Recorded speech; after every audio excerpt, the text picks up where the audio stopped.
All right.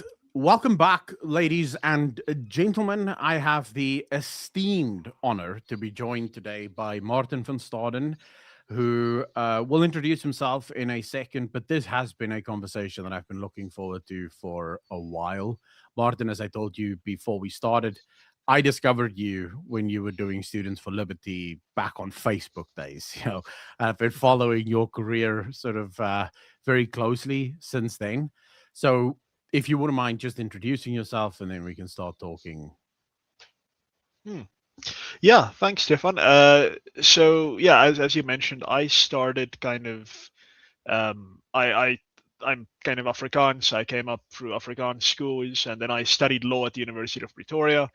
Kind of not because I necessarily had this desire to be a lawyer or anything, but simply because I couldn't do math. And if I could do math, I would be a pilot or a IT specialist or whatever today, and I make some real money. So I went for law. And then I actually ended up enjoying law quite a bit. I graduated 2 months ago with my doctorate in law, so I kind of committed Oh, completely to the field. But it was in my second year of my undergraduate degree, my LLB, that I became involved with something called Students for Liberty, which is a international student movement of libertarians and classical liberals. And mhm. the African branch invited me to become a local coordinator for it. So I'm forever in the debt of a Nigerian called Olamayoa Okediran, who was the man who approached me. And I was, for many years, the only white guy in the organization of hundreds of other Africans striving for free markets and freedom all across the continent. And they're still going from strength to strength today, facing far bigger challenges than we are here in South Africa. But then I got involved with the Free Market Foundation as an intern doing some holiday work in 2016, and then I started there right after I graduated with my bachelor's as a legal researcher in 2017. Spent a few years there. Then I went to work for the business group Sakeliga in Pretoria, which I'm sure your viewers will be familiar with. They're doing very good work today. Yeah. And then I spent some time with the Institute of Race Relations, for who I still maintain their Index of Race Law today, one of the Mhm. bigger projects that I'm known for. And then I'm now back at the Free Market Foundation as its head of policy. So I've been in public policy now for more than a decade, and it's all been in the name of freedom, of decentralization, of constitutionalism. That's what my doctorate was about. It's about analyzing, my thesis was about analyzing the leftist authoritarian current in South African legal thinking, which is called Oh, transformationism. And obviously, throughout this whole coming up, growing up in South Africa specifically, I came with that came a skepticism of democracy. I think it's very important that that especially, let's say, foreign American, European libertarians and classical liberals who tend to be very pro democracy also mhm. understand that they live in a very specific context where democracy kind of, it more or less does what it says on the tin.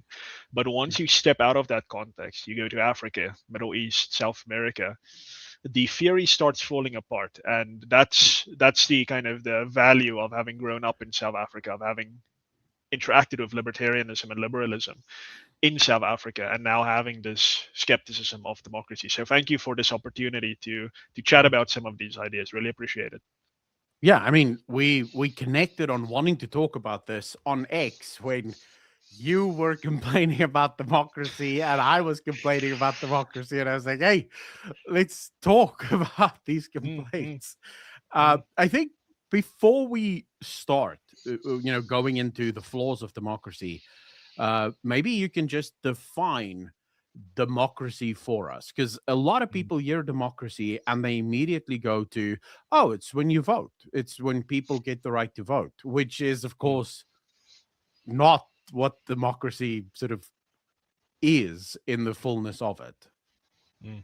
Yeah, so I mean, democracy is actually one of those infamously difficult things to define. That's kind of the first thing that everyone points out when we get into that. But kind of very simply, as a general principle, it's from the Greek terms demos and kratia. Demos means the people, so the population. It's the same thing where the word demographic comes from. So Mhm. the people in general, and then kratos, power or rule.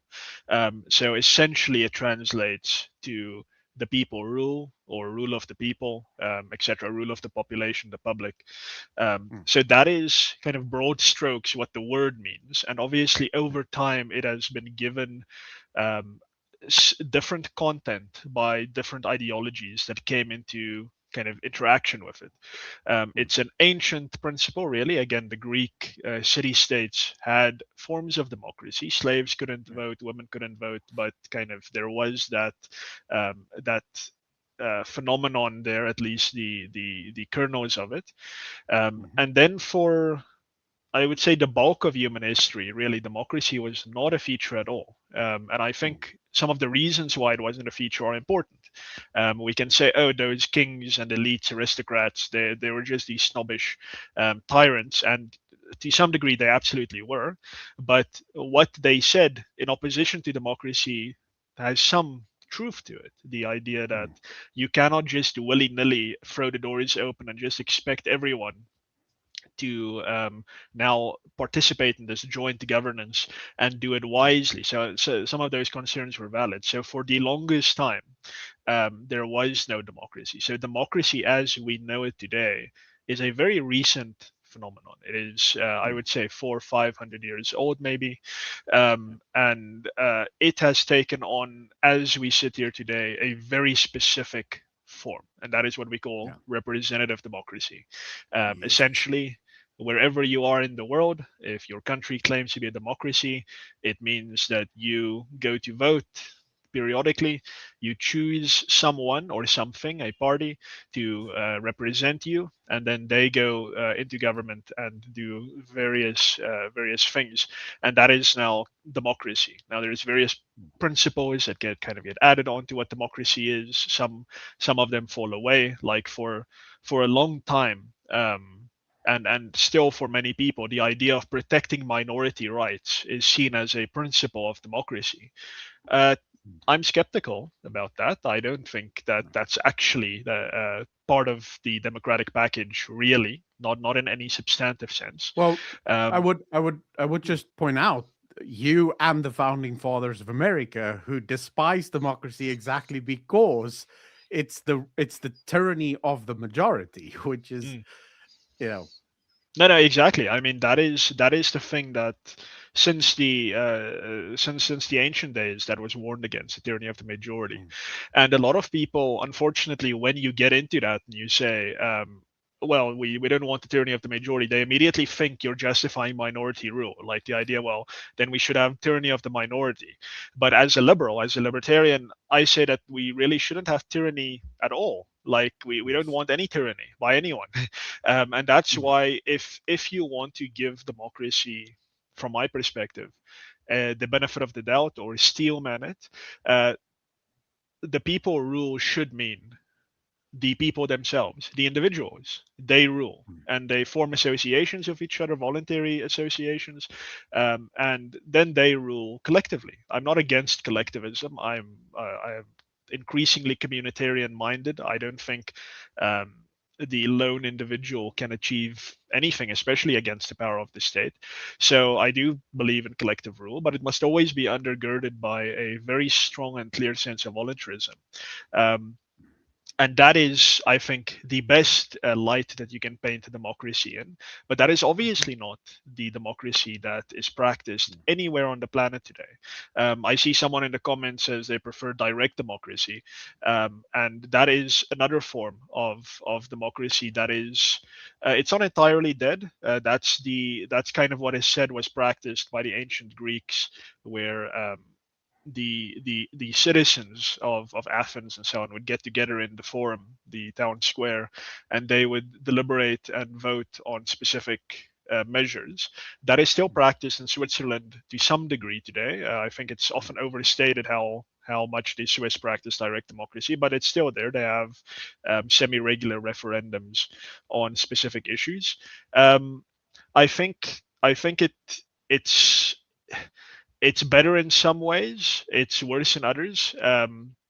I wouldn't necessarily say that a direct democracy at a national level, or at a continental level or at a global level or whatever, at a very general level is a good thing, because then we're just back to raw numbers. Then we're just back to whoever happens to be the majority, and in this case, it's even worse because it's gonna turn on a question of who can bus the most people to the town forum.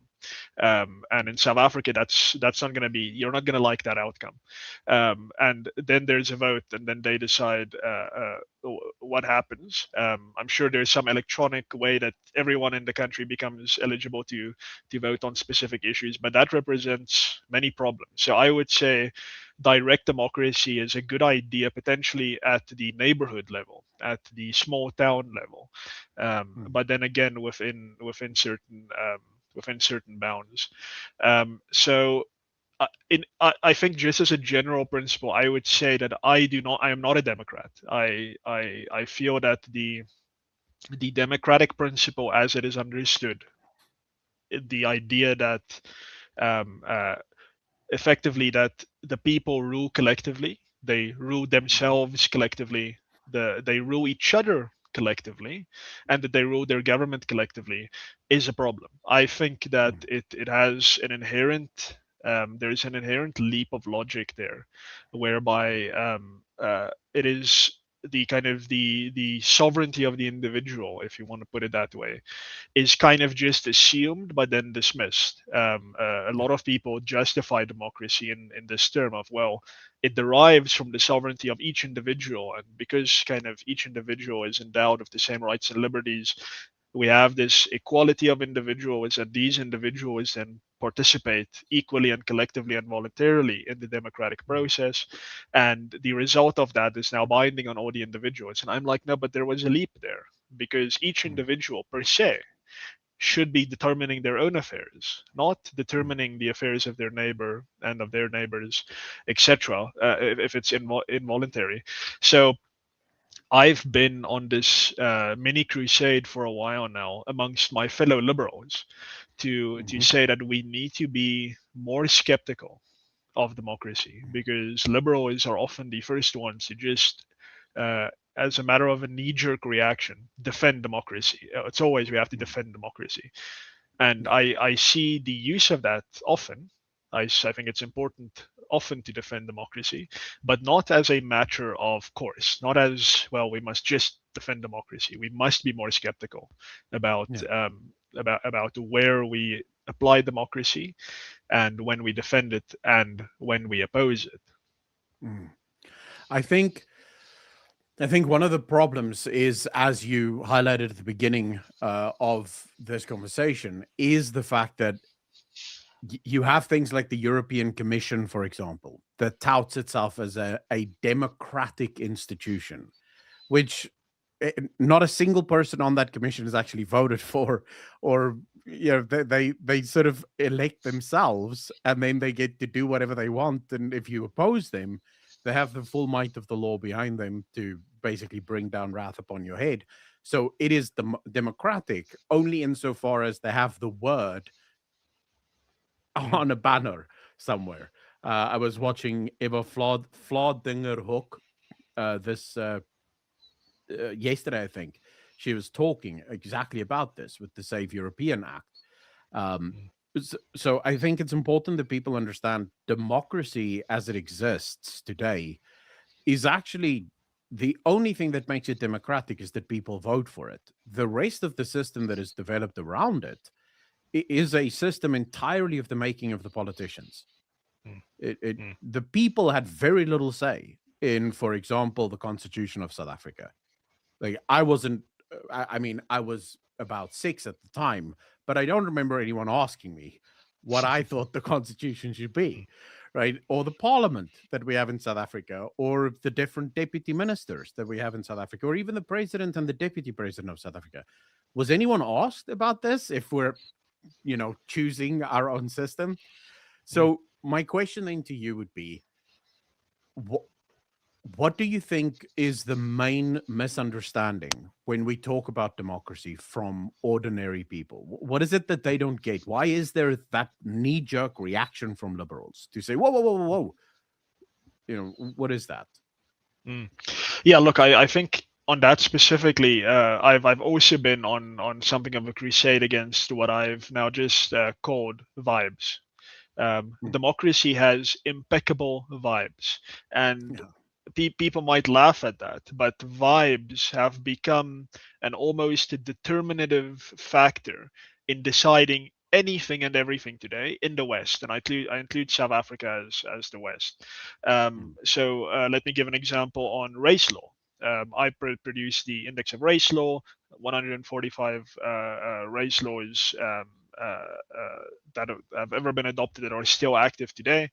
Um, the opposition to this has been exclusively and entirely vibes based, where mm, people say, well, the intentions for these race laws are good. They are for mm, redress of apartheid. yeah, And it ends there, it stops right there. And yeah, then people make their decisions on where they stand on race law only on that. Now, that is just a vibe. Like what someone's intention is a totally meaningless thing. Like you can intend to help someone by shooting them in the head. My intention by shooting you in the head is to help you, but I'm still killing you. Like it yeah. doesn't matter what my intention was. I am certifiably insane under those circumstances. So Mm, who cares what the intention is? So it's just a vibe. You present um, race law in this, well, we're healing the past. It's a vibe, it's a nice vibe, and therefore yeah. people, a lot of people support race law. The same is true Mm, of democracy.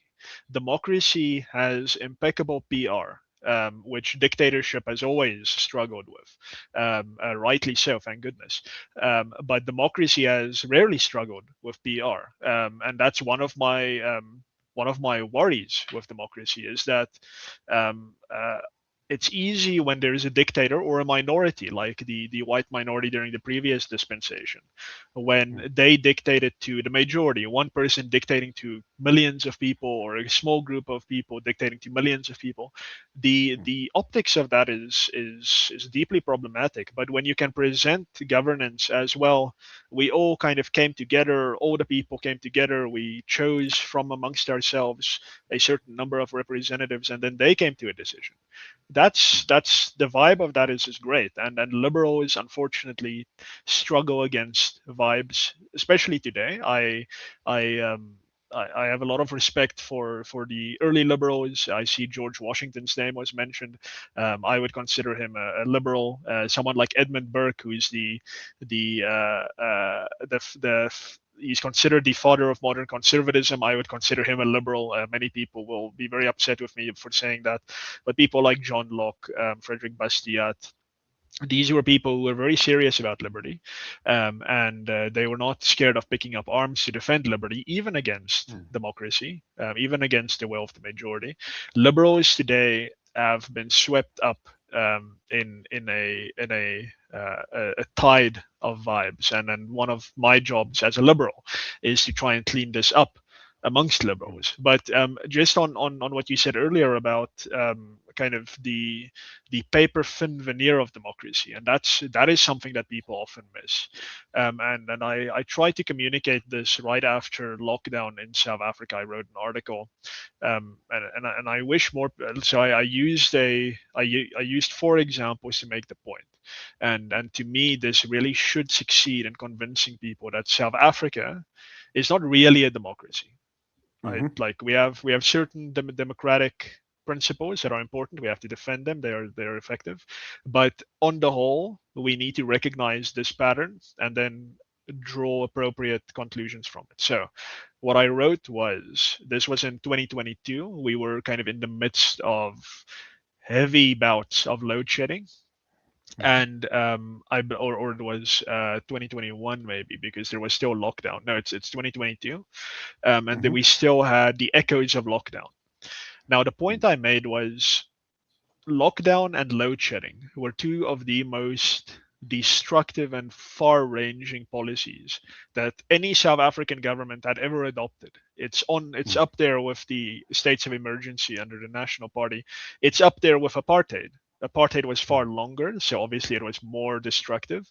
But Yeah. as a drop in like in a moment's analysis, lockdown was as destructive. If we had 40 years of lockdown, it would have been far more destructive than apartheid ever. So and load shedding certainly. And then the question arises: so these are policies adopted by the South African government. Did anyone vote for them ever? Did the ANC or the DA, who also supported lockdown in principle, did they ever go to their voters and say, we believe that the state must do X to combat this Mm. virus. Please give us a mandate to do that. Or we believe the state must do load shedding to protect the grid from collapse. Please give us a mandate. No, no one did that. Mm. In fact, if you look at electoral manifestos during the period of lockdown and load shedding and whatever, they promised to stop it. Like every Yeah. party, the ANC, the DA, everyone said we will stop load shedding. That is our Mm. democratic promise. Please vote for us. And then you Mm. vote for them, and then load shedding continues and lockdown continues.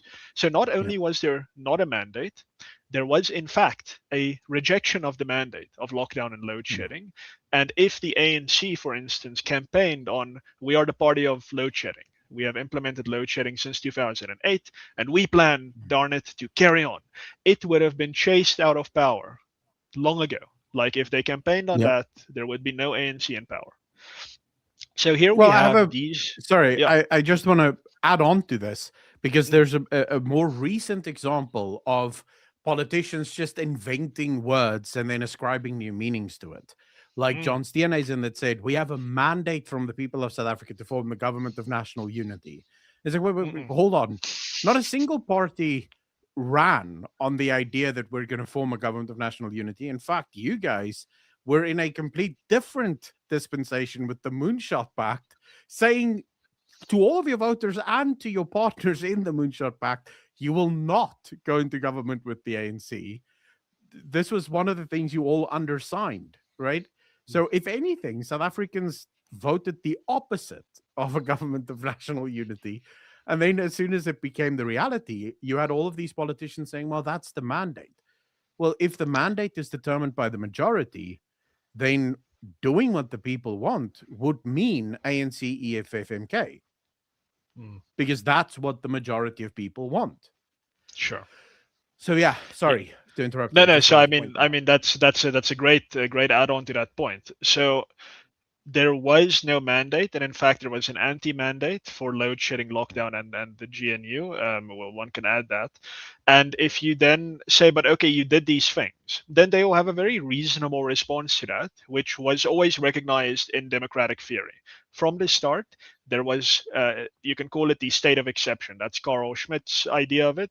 He was a Nazi, but the non-Nazis also accepted it. Like under conditions of emergency or crisis, the state Mm. is allowed to take certain action to protect, let's call it, the rules of the game. Like the state Mm. must protect the grid, otherwise there's a domino effect. Many things collapse. The state must protect public health from a ravaging virus, otherwise many other things collapse if they don't do that.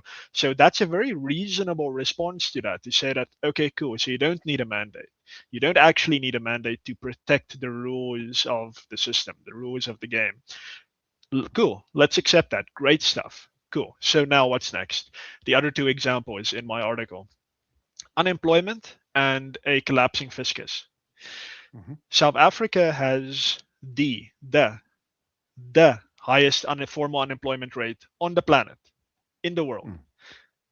In Somalia, which has no government, collapsed society, more people have formal employment than in South Africa. So South Wait, Africa is the are you serious about this? Like, we have the highest formal unemployment rate in the world. So to the degree that countries record formal unemployment, we have the highest one. So maybe there's countries that don't record it appropriately, but yeah. amongst the recorded ones, we are the highest, and it is not even close. It's not even close. Like, we are by far the highest formally unemployed society on the planet. Um, so that's the one thing.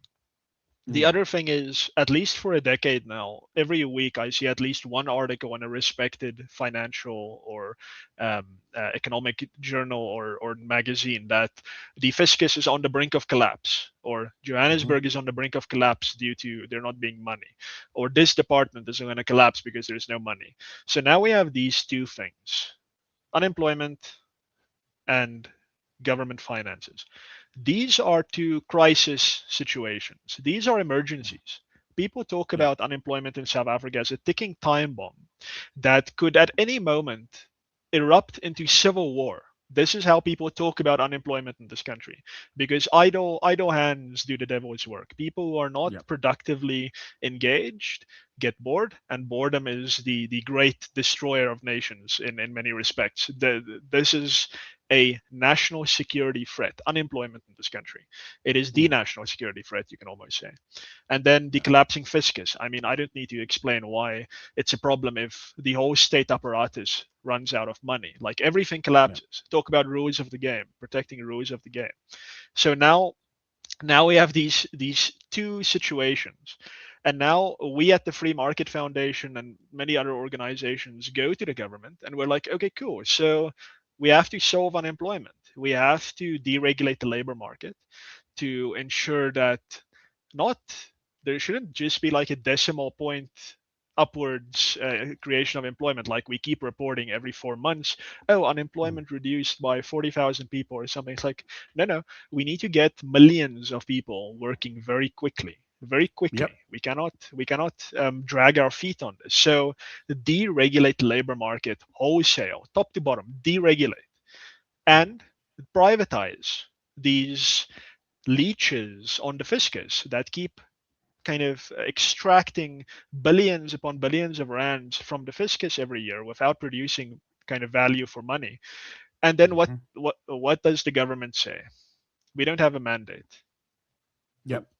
We understand, it's a crisis, it's an emergency, but we don't have a mandate to do this. We can't deregulate labor. Yeah. The people who put the ANC in power and the DA in power never gave them a mandate to deregulate labor. They gave a mandate to protect the worker. They never Mm. gave a mandate. We keep hearing this. They never gave a mandate to privatize ESCOM. We can never privatize ESCOM. That would be anti-democratic Yeah. because there is no mandate. So now kind of the democratic skeptic in me sits here and I'm like, so when we're talking about load shedding and lockdown, then the emergency is enough. You get to basically destroy the economy. Like, you basically get to destroy the economy without any mandate because there's an Mm. emergency. You don't need a mandate. Who cares about the mandate?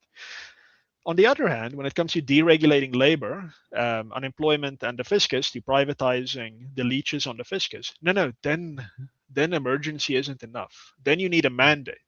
So what does this whole story tell you? Well, the politicians, when they see an opportunity to expand state power, they will use the emergency excuse. And mandates play no role, well, because of course there's the state of exception.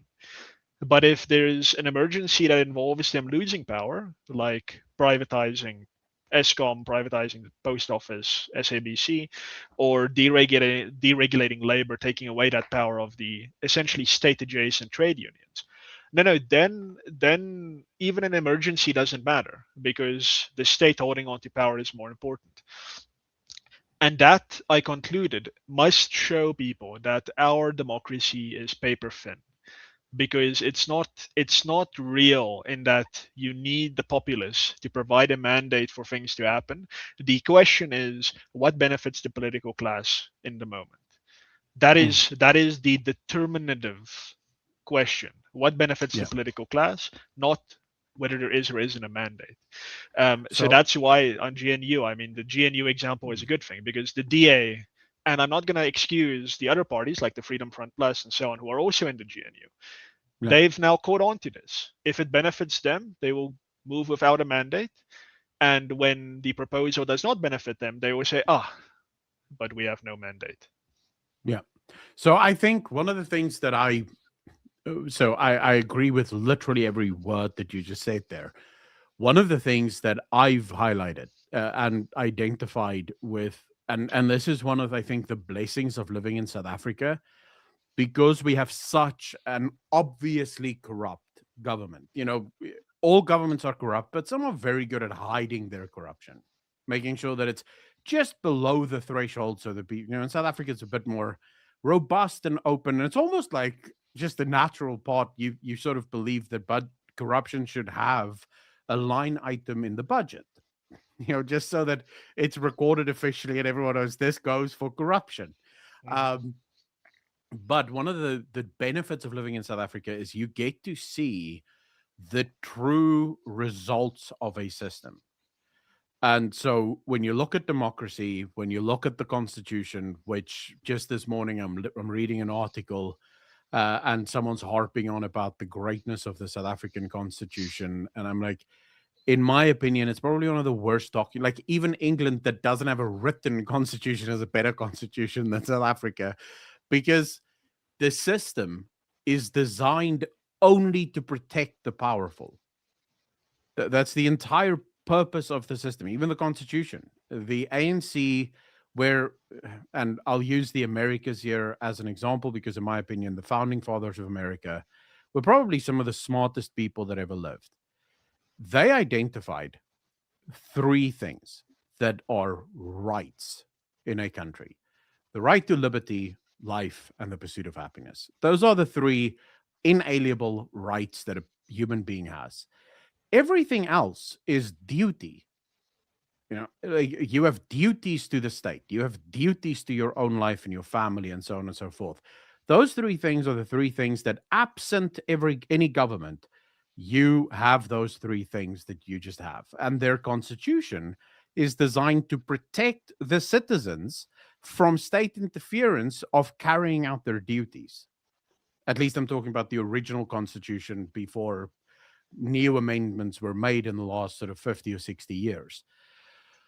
Whereas in South Africa, our constitution, and you would know far more than I do because you actually studied this, but it seems to me that our constitution is effectively a document that gives the ANC free reign to basically do whatever they want and just always go, but we're constitutionalists. The constitution says we should protect the dignity of people. What the hell does dignity mean? Like, what do you like? No one can give a person dignity. A person either has dignity or they don't.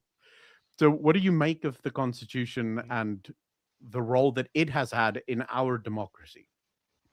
So I'm less critical of the Constitution because so a lot of people who kind of point to the uniqueness of our constitution have not spent a lot of time reading other constitutions. And my point has always been that by and large, our constitution is really a normal Western constitution. It's not that much different from what you'll find in European countries and so on. And it's also itself downstream from the American Constitution, as all written constitutions are. Um, Mm. my criticism of, let's say, constitutional law in South Africa is that we we crafted a constitution again that I think is more or less okay without taking into account the context in which it will be in the context in which it will exist. So Mm. the US Constitution was written by classical liberals for a society under which they understood factually that they would hold the reins of power at least for the foreseeable future. Obviously, they are no longer in power, and their descendants are not no longer in power, and it's now more of far more statist group of people in power. In Mm. South Africa, we wrote what I would say is more or less a classical liberal constitution. You pointed out some of the errors of it, and of course there are problems in the constitution, but it's more or Mm. less a classical liberal constitution, knowing that the people who will take over that constitution will be a committed Marxist Leninist organization. I don't want to overstate this point. Nelson Mandela distanced himself from communism, as he should have, and many people in the ANC around the 1990s, early 2000s were not communists. They had no interest in governing like communists, but the institutional momentum that is kind of built into the fabric of the institution was then and remains today still firmly Marxist-Leninist. And we understood that the ANC will be the party that will govern under this constitution. By that time, the ANC had already clearly stated, and they reaffirmed it during the transition, not at the negotiations, but in their party documents, that once in power, they will seek to deploy their cadres into the levers of power, the courts, business, all the public service commission, all these things, with the intention, the stated intention, they say so, I'm not ascribing it to them, they say so, of making real what they call the national democratic revolution, which is an old Leninist concept, the kind of idea of creating a national democratic society, which is demographically representative racially, which has the state essentially pursuing socialistic goals without any dissidents being allowed to press back against that. So they said that this is what they want, and that is what they did.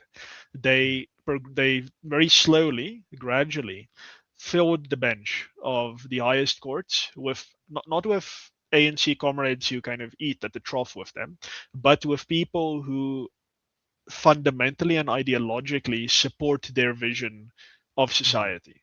The Constitutional Court that had a judgment 3 weeks ago, the Tafelberg case, where the court very openly said that what they call spatial justice theory is now part of the jurisprudence of Section 26 of the Constitution. Section 26 of the Constitution is the right to housing, which I think you and I will agree is not really a right that should exist in a constitution. No. But it could be read, in my view, in a classically liberal way to say that you're allowed to your house and the state is not allowed to take your house from you. So I think there's a way to do that. But what did the court do? The court said, no, even though the words spatial justice theory do not appear in this, and by the way, that is a spatial justice theory, and the court name drops this person, is from a guy called Henri Lefebvre, a French Marxist from the previous century. This is his body of thought. He had this idea of spatial justice theory and the so-called right to the city.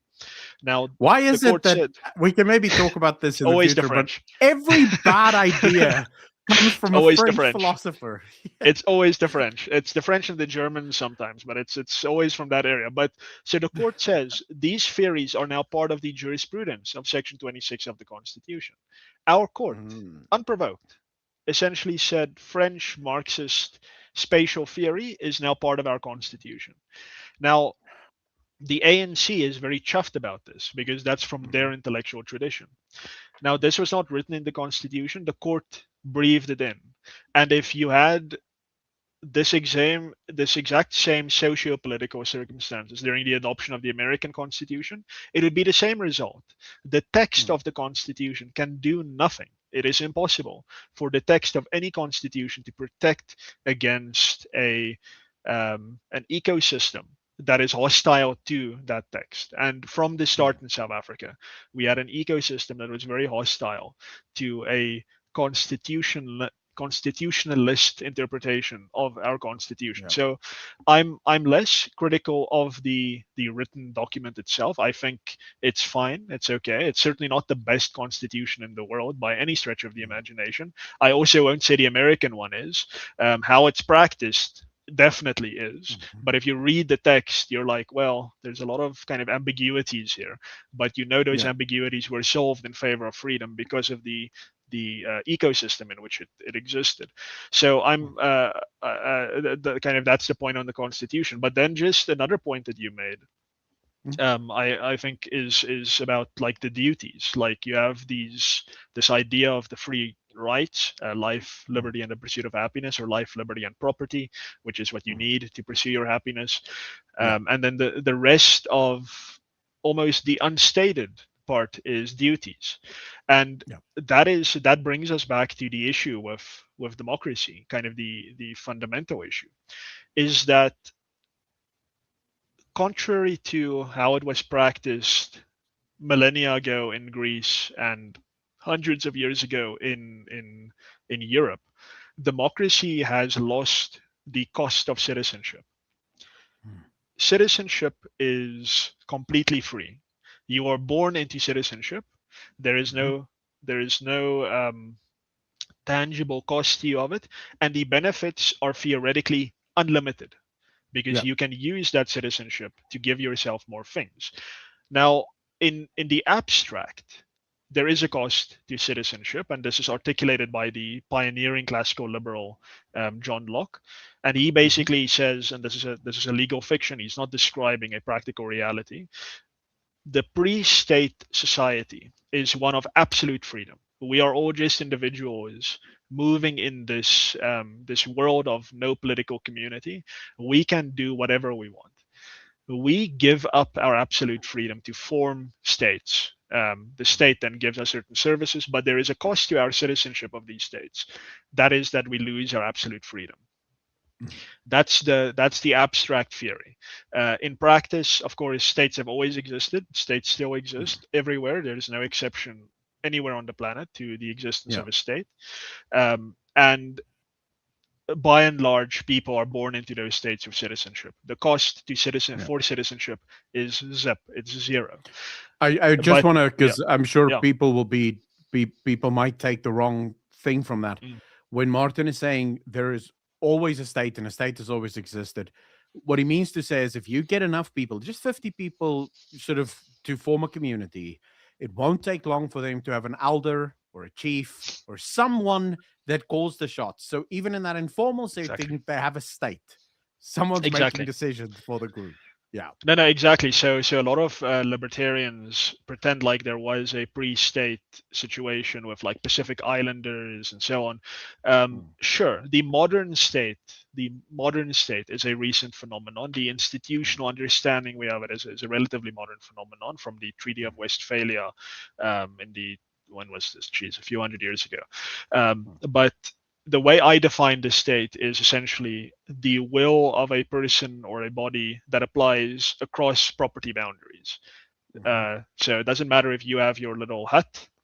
If there's someone that the community recognizes as having a right to come into your hut and to beat you or to arrest you or something, Mm. then you have on your hands a state.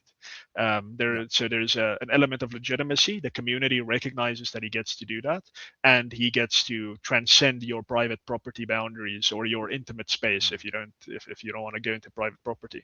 That has Mhm. always existed. That has never not existed in all of human history. That has always existed. There have always been states, and exactly as you say, Mm. any voluntary community, if we abolish the state somewhere, a state will reassert itself almost Yeah. immediately, I would say. So it has always existed. Mm. And so the cost of citizenship, as we understand it today specifically, is nil. There's Mm. no cost to it, and yet you can use that citizenship then to vote yourself any number of goodies of benefits. So Yes. there is no trade-off there. When we talk about weighted franchise or qualified franchise, you have to actually be eligible to become a citizen or Mm. at least a voting citizen. So there is a cost, there is a process before you can be granted access to what Professor Quest Malanu was my doctoral supervisor. I take this idea from him. Before you can be granted access to the office of citizenship, you Mm. are, as a citizen, supposed to occupy an important constitutional office, which has responsibilities and duties, first and foremost, long before there is any question of your right to extract benefits for yourself Mm. from this office. Now that doesn't exist. There's no office of citizenship. Citizenship is free. You get it, and then as you saw the post that I made that sparked the idea of this conversation was by Mm. Konstantin Kisin in the Yeah. European context, but it applies everywhere, where the non-productive sector of the community, the doesn't have to be poor, but largely a poor sector of community, realizing that they don't need to work to solve their problems. They just need to vote to solve their problems. Yes. Because why work to create wealth when you can vote to be given wealth? We're Yeah. human beings. We will follow the path of least resistance. Mm. If If the path of least resistance for wealth is to vote for it, then that's what we will do. And a moral society, a good society, a healthy society makes the path of least resistance work for your wealth. Yeah. That's the good thing. You have to Mhm. build it. Um, that's where kind of Konstantin Kisin made that point as well. That actually citizenship is a throwaway thing. You just get it, and Yeah. then you're basically in the pound seats, and that's why democracy is a fundamentally broken system, Mhm. because we have this idea that, and this is the theory specifically out of the British tradition of democracy, the theory in their parliamentary sovereign state, where the will of the people is not even limited by a written constitution, as you alluded to earlier. Mhm. The theory is that we assume that each voter is a responsible individual, and that Mhm. they will make sensible choices. So if there's tyranny in society, or if a party is elected that is just extractive, it's just taking, then of course the people will vote against it. The people will vote it out, because Mhm. we ascribe and assume that voters are these um, reasonable entities that buy Mhm. into the theory of what democracy is supposed to be.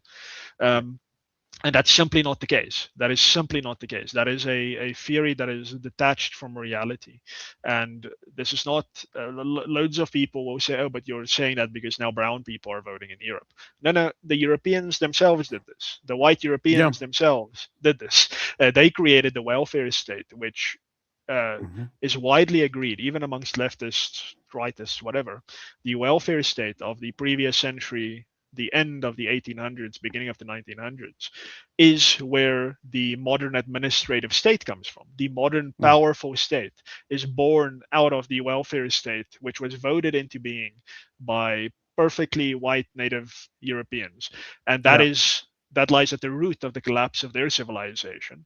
The Americans have held out for some of the reasons you pointed out, that their constitutional ethos still Mhm. prioritizes the Protestant work ethic, still prioritizes hard work. Um, the Europeans are a lost cause, in my view, on that Yeah. score.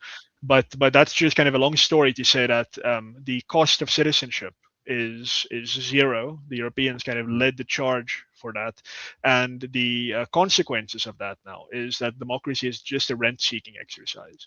It's just about Yes. seeing how much you can extract from the productive sector for yourself. And I mean, rich people also do this. Welfare queens, corporate welfare queens, they also do this just through a different mechanism.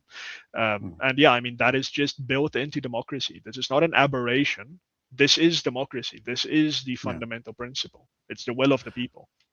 I think to describe it in sort of using a little bit of Thomas Sowell, and a lot of my viewers will be sort of going crazy because I'm currently busy reading his book Conflict of Visions, Mm, which has opened my eyes so much to everything that's happening in our world at the moment. But the principal truth of humanity is that there will always be corruption. No matter what system you build, no matter what you try to do, human corruption will flourish in all of those systems. And so, what ended up happening is democracy, in my opinion, has opened the door so widely for human corruption that we have allowed, essentially, I would say, probably from the 1960s onwards, with the long march through the institutions that started in America, we have effectively allowed the entire conversation to be changed. Uh, where duties became rights.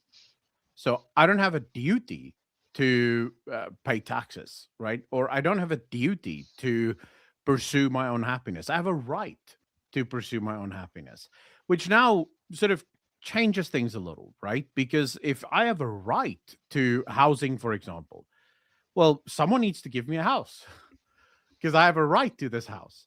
And this, by definition, means that now your right to your life has to be infringed upon because you need to give this person a house. They have a right to the house. So you immediately start weighing up people's rights. You have to decide whose rights are worth more than other people's rights because you're inevitably going to have to trample on some right somewhere to give everyone what they kind of want. And this reminds me of Adams, one of the founding fathers. Is it John Adams? Mm. Uh, it is John Adams, right? One of the Yeah. founding fathers that said, and I'm going to paraphrase here because I'm going to butcher the quote, but our constitution is a constitution for a religious people. It would be wholly inadequate for any other.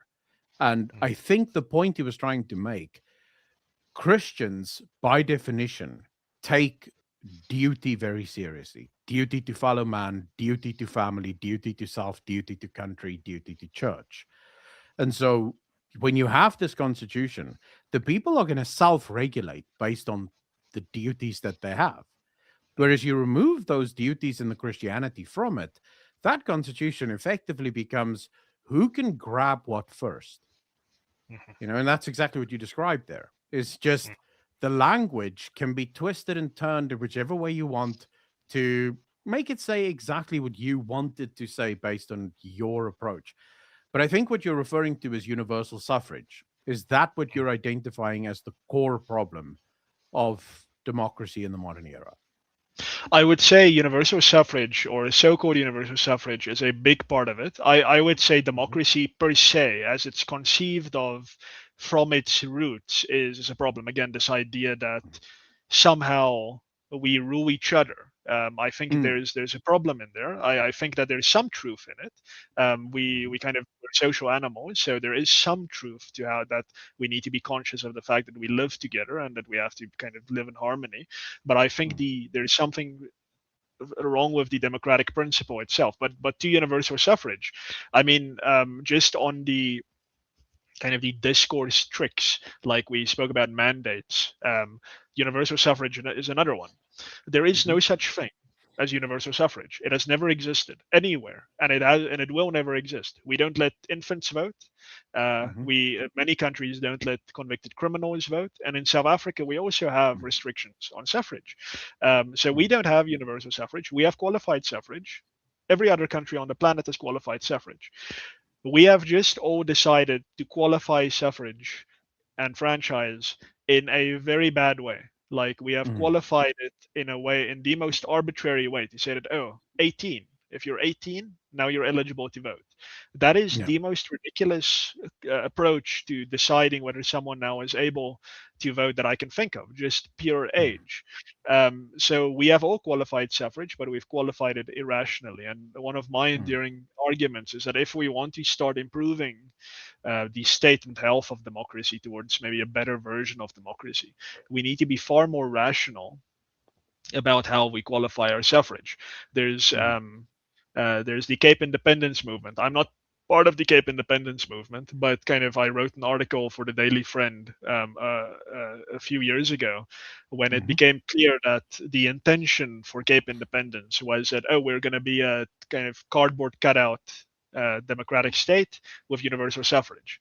And I looked at it, I'm like, but I mean, why would I support this idea? Like, it's just going to be the same problems. Like, mm, in the Western Cape, more so than the rest of Africa, it's just going to be a European colony. And I'm not mm, making a racial point, I'm making a political, cultural point. It's going to be a reproduction of that horrible kind of European mentality of governance that I've referred to now, because it would be under a DA government. The DA the nanny famously believes. state will explode. Exactly. Yeah, the DA thinks it governs a small Scandinavian country whenever it talks about government. So Mm, that is what we'll see in a Western Cape that is a universal suffrage democratic state. And I made the point that, listen, if you want people like me to support Western Cape independence, and I'm just one guy, what's my support going to mean? You're going to have to qualify your franchise yeah. significantly, far more rationally, to say Mm, that. And I mean, I'm a libertarian. For me, the interest is in the taxpayer. The eternal principle of he who pays says, or in mm, Afrikaans, wie betaal bepaal. That mm, needs to be given almost overriding recognition. The people who pay for the maintenance of the state must be given at least a very heavy weight in favor of them determining what the state does, and specifically what yes. it spends its money on. That's on me saying that poor people shouldn't vote. I'm saying that the people who fund the state should be given a heavier vote. Yeah. I'm not being a bigot. I'm just saying that even in poor communities, the guy who pays for the night out decides where we're going to have the night out. The Mm. dad who pays for the sweets is going to determine how many sweets the children get and when. Because he's paying, he decides. That's a simple eternal principle. It's But recognized by every culture. I would also just to add on to the it has nothing to do with bigotry. I think a lot of people fail to understand that who can vote also serves as political incentive. Mm, If Because politicians are still human, they will, as you said, follow the path of least resistance. It mm, is far more difficult to get an economy to grow than it is to just say, well, we're going to take from these people and give to you.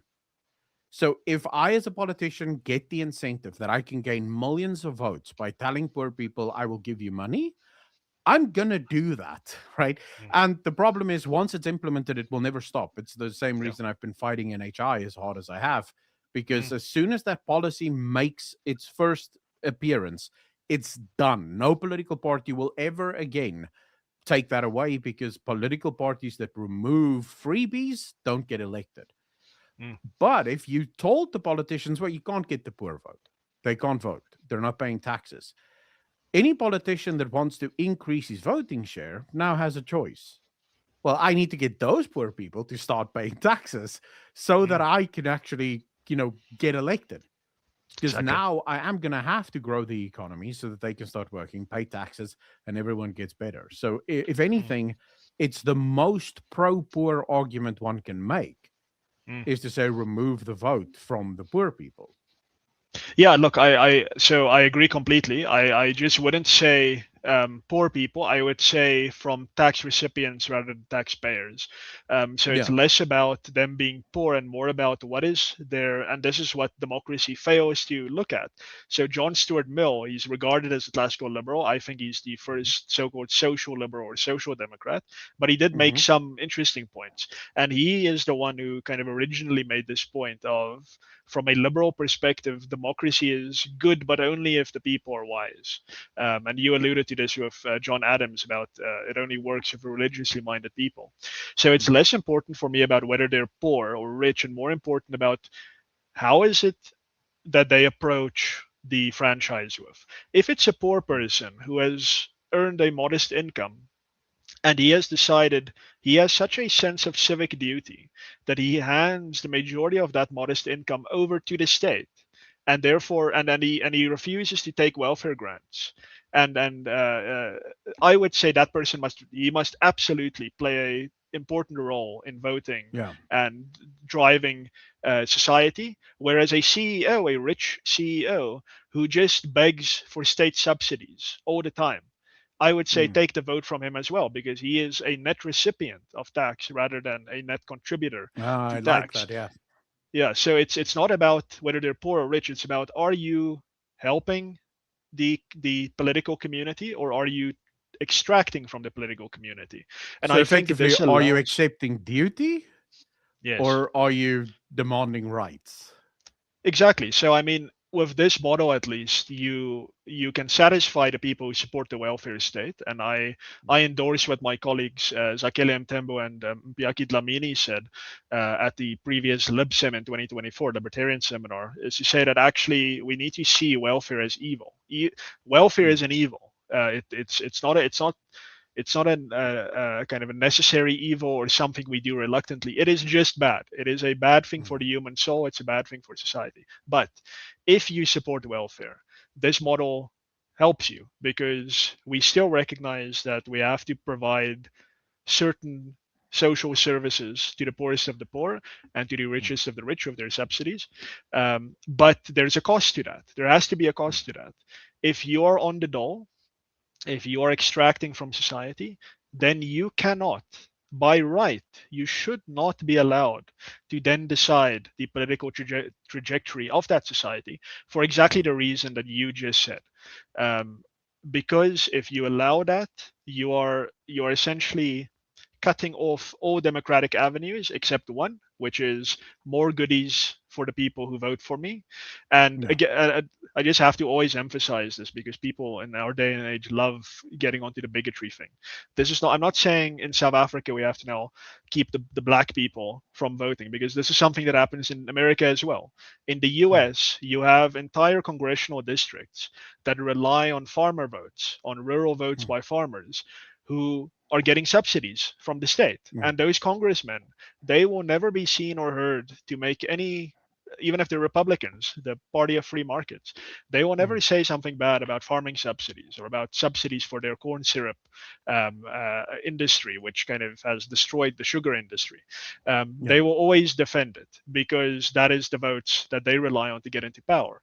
So now you've broken your democracy because the people, number one, and the people's representatives are not having a honest and a real conversation, a wise conversation amongst the elders of society about what is the best for our society. They are just trying to get reelected so that they can keep drawing that salary. That's exactly what you refer to, and I think one must approach it then from that perspective of those who receive rather than pay in must at least have a much lesser say in the direction of state policy than those who in fact run the state from a financial perspective. Yeah, and I mean, for anyone that's saying, "Oh, let's say they don't get the vote," we have examples of in the past where, for example, universal suffrage, insofar as women are also allowed to vote, is actually also a fairly new concept worldwide.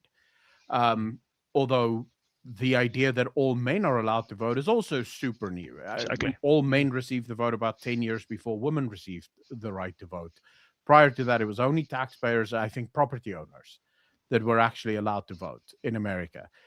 But as you will actually find when you go and honestly look at the history, women had all sorts of pressure groups, right? Which their entire role was to put pressure on the politicians to still get what they wanted, even though they didn't directly have a vote.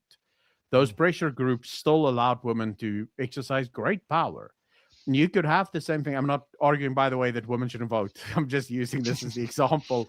But you could have something like House of Lords, but for the poor, so that the poor can also have a voice in government, even though, and I say poor, I should use yours, a voice for the extractors, right? Where the extractors still have a voice to ensure that government doesn't just argue, well, let's kill all the poor people or all the extractors, and that will make society. There was actually a guy, who was it? Some European count that decided he's going to kill all the poor people in his country, and then he'll never have poor people again. I can't remember his name now. But so you could have apparatus of state that still protects people's rights, even if they don't directly have a vote in the direction that the system goes in. But to get back to our democracy or democracy discussion, obviously, for any system to operate, the free market is essential. You're never going to have a system that pursues freedom as its main function without a free market.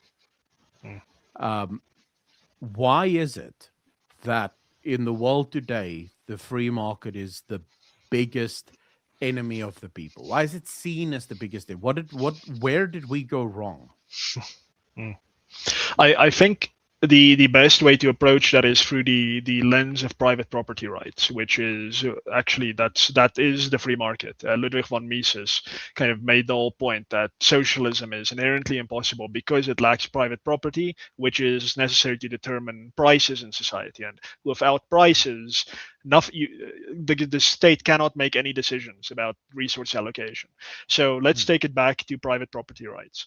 And I refer to Koos Malan, Professor Koos Malan, my doctoral supervisor, and on the Sakeliga submission on expropriation without compensation, and he later made this argument in his books as well, an extremely important argument, which is to say that a landed citizenry, a landed person who occupies that office of citizen, is the greatest check on state power that exists in society. To some degree, land is power. Land is the limited resource in the world. And when you and not the state owns the land, you have actual real power over the state. That's why in America, you still, to a large degree, have a I mean, it's the most powerful government in the world, geopolitically speaking, but in to a very large degree, the American citizenry are far more powerful than their government because they are a landed citizenry, especially in the east of the country, less so in the west. That is why South Africa, specifically on the African continent, to a large degree has a measure of freedom because we are largely a private property owning society. The state owns way too much land already, but we have large private landholders in this country. That is why expropriation without compensation is such a threat.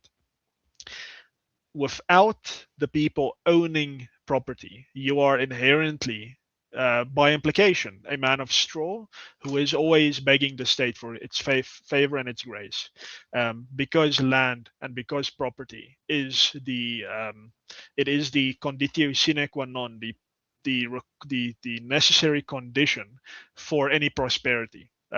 For creating circumstances where you are removing yourself and your family from poverty, you need private property. You need to own the things that you are using to do that, and the things that the fruits of that labor. You need to own it. Um, Without that ownership, you are entirely at the service and the grace of the state. So, why is the free market such a big enemy today? Well, it's because we are in a situation where uh, a lot of understandings have become inverted. There was a time when Marxists, the number one enemy of Marxism, of socialism, was the state.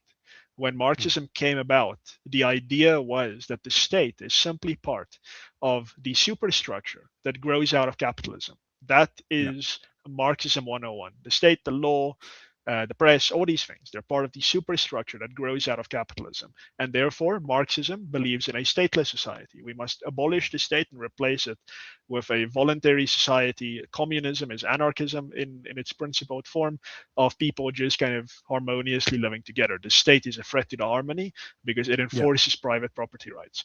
Now, socialism has gone through something of a process through neo-Marxism of Gramsci and of the Frankfurt School of Critical Theory, whereby that has been completely inverted, whereby the state has become an instrument of the proletariat. It is no longer thought that the state is, in principle, this threat to the harmony of the proletariat or the prosperity of the proletariat, but it is now one amongst many instruments that the proletariat can capture and use to bring about its propertyless and stateless utopia.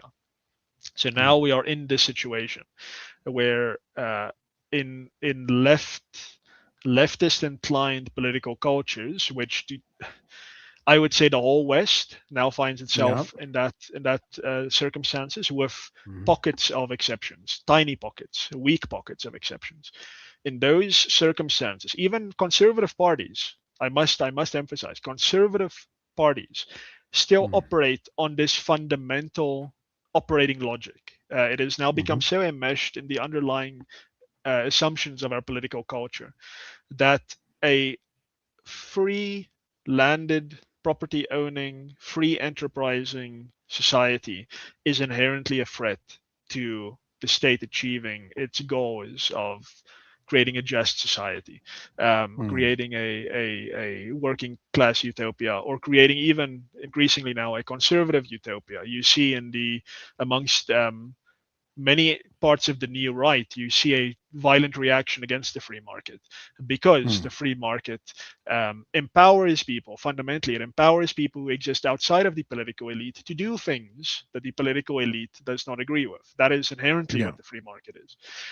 So the left will say, well, the free market allows let's take a very practical example. It allows a town to be created in the Northern Cape that Mhm. excludes people that we think should be included. The right might say, well, the free market allows women to sell their bodies for money, and we can't have that in a moral society. But that is what the free market does. It allows people to do things on their own time, with their own dime, and on their own property. Mm. And the political elite will never be keen on that. And the excluded classes that see themselves, or see their agenda as being entirely entwined with the political elite, will then fall into that. So in South Africa, this is the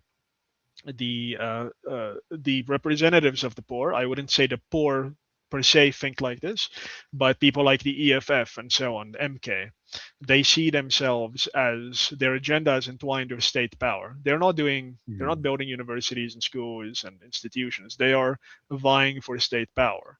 In the West, in Europe specifically, like look at Hungary, where Viktor Orban was leading a national revival of conservative minded Hungarians. Mm. They did not build institutions. They saw their destiny as bound up entirely with the power of the state. So I'm just making the point that it kind of transcends political lines.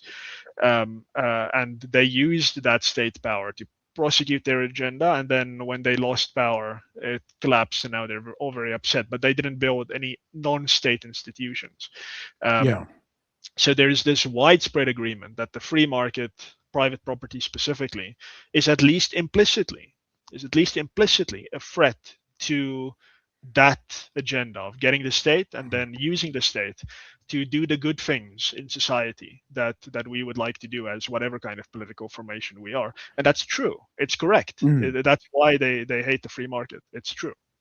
I think what's important to note here, and I'll say two things. First, just to Joe Texas here, Joe. I think, and I'll give Martin an opportunity to respond here. But when you say he sounds like the ANC and the DA, when he talks about land and the property of or the ownership of property, he's not referring to just giving people land, because that then opens a whole new can of worms. If I give you a piece of land, that's not going to lead to you understanding the value of that piece of land, or pursuing the you know pursuing the happiness that follows from owning your own property.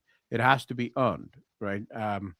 But I'll give you an opportunity to respond to that, Martin. I just wanted to highlight, this is where, when you talk about right wing governments do this and left wing governments do this, uh, this is where I have started to change my view on left and right issues, conservative and liberal issues. And this is why I told you, the conflict of visions from Thomas Sowell opened my mind to Mm, a whole new way of viewing the world. Because mm, the war isn't, in fact, between liberals and conservatives, or leftists and right wingers. The war is between utopian and anti utopian thinkers, or exactly. as Thomas Sowell puts them, the constrained versus the unconstrained thinker. Um, where as soon as you have a person, whether he's on the right, because the right and left is only going to determine how they're going to achieve that goal. But if the goal is that I can build a perfect world where no one ever suffers, I am already a problem, right? And I have built-in problems. This is why I will reject the free market, because the Mm, free market is going to stand in the way of my perceived utopia that I'm building. exactly. Um, and that it's going to change how we achieve that goal, but the goal is still the main problem. Mm. So then, how would you respond to Joe Texas? If you wanted I'm to, if you don't mm, care, you don't have I'm to. I'm I'm just I'm not entirely sure in what context he's taking me on about U.S. democracy. I mean, we all live downstream from American democracy. This is to a large degree where it first happened, and kind of everything else came out of that. So, whenever we talk about these ideas, we are all downstream from the U.S. And the idea that well, we first have to live in the U.S. before commenting on kind of that tradition that we've all inherited. Yeah, I'm not sure what to make of that. But yeah, to on his later point that I sound like the ANC or DA, I'm also not sure what part of the of opposing expropriation without compensation and support opposing democracy sounds like the ANC or the DA. But yeah, I'll leave it there. But your point is entirely correct. The utopia versus the I never want to call it realist, because everyone says they're a realist. The utopians are the loudest about how they're the pragmatists and the realists. So I never want to go there, but I like this idea of the utopian and the anti-utopian. I think Sowell really brought a lot of clarity to our debates with that. And I've started to describe liberalism, at least as in its classical tradition, as political humility writ large, because that is that kind of, to get back to democracy, kind of democracy is premised on this idea that people know what's best for each other. That's why we vote, and this is kind of a large scale peer review function where people kind of engage in this what's the word, like this decentralized thing, and then what comes from that is the what is best for society. And that premise is just wrong. The premise is just simply wrong. The reality is, and this is Friedrich Hayek's great insight, is that all knowledge is inherently limited. Even an AI supercomputer cannot process the knowledge that is generated by the human subconscious mind, the things that go through our mind right now that inform every single choice that we make on a second by second basis. That is impossible to simulate by an AI supercomputer, but certainly by a politburo of politicians that only meets once a week. Certainly can't simulate knowledge. So this is Hayek's knowledge problem. Liberalism acknowledges that exact thing, and it says that actually we don't know what's best for each other. We don't know what would be good for that person, and they also don't know what would be good for us. And therefore, the only morally, logically, effectively correct thing to do is to say that I'm not going to interfere, I'm going to step back.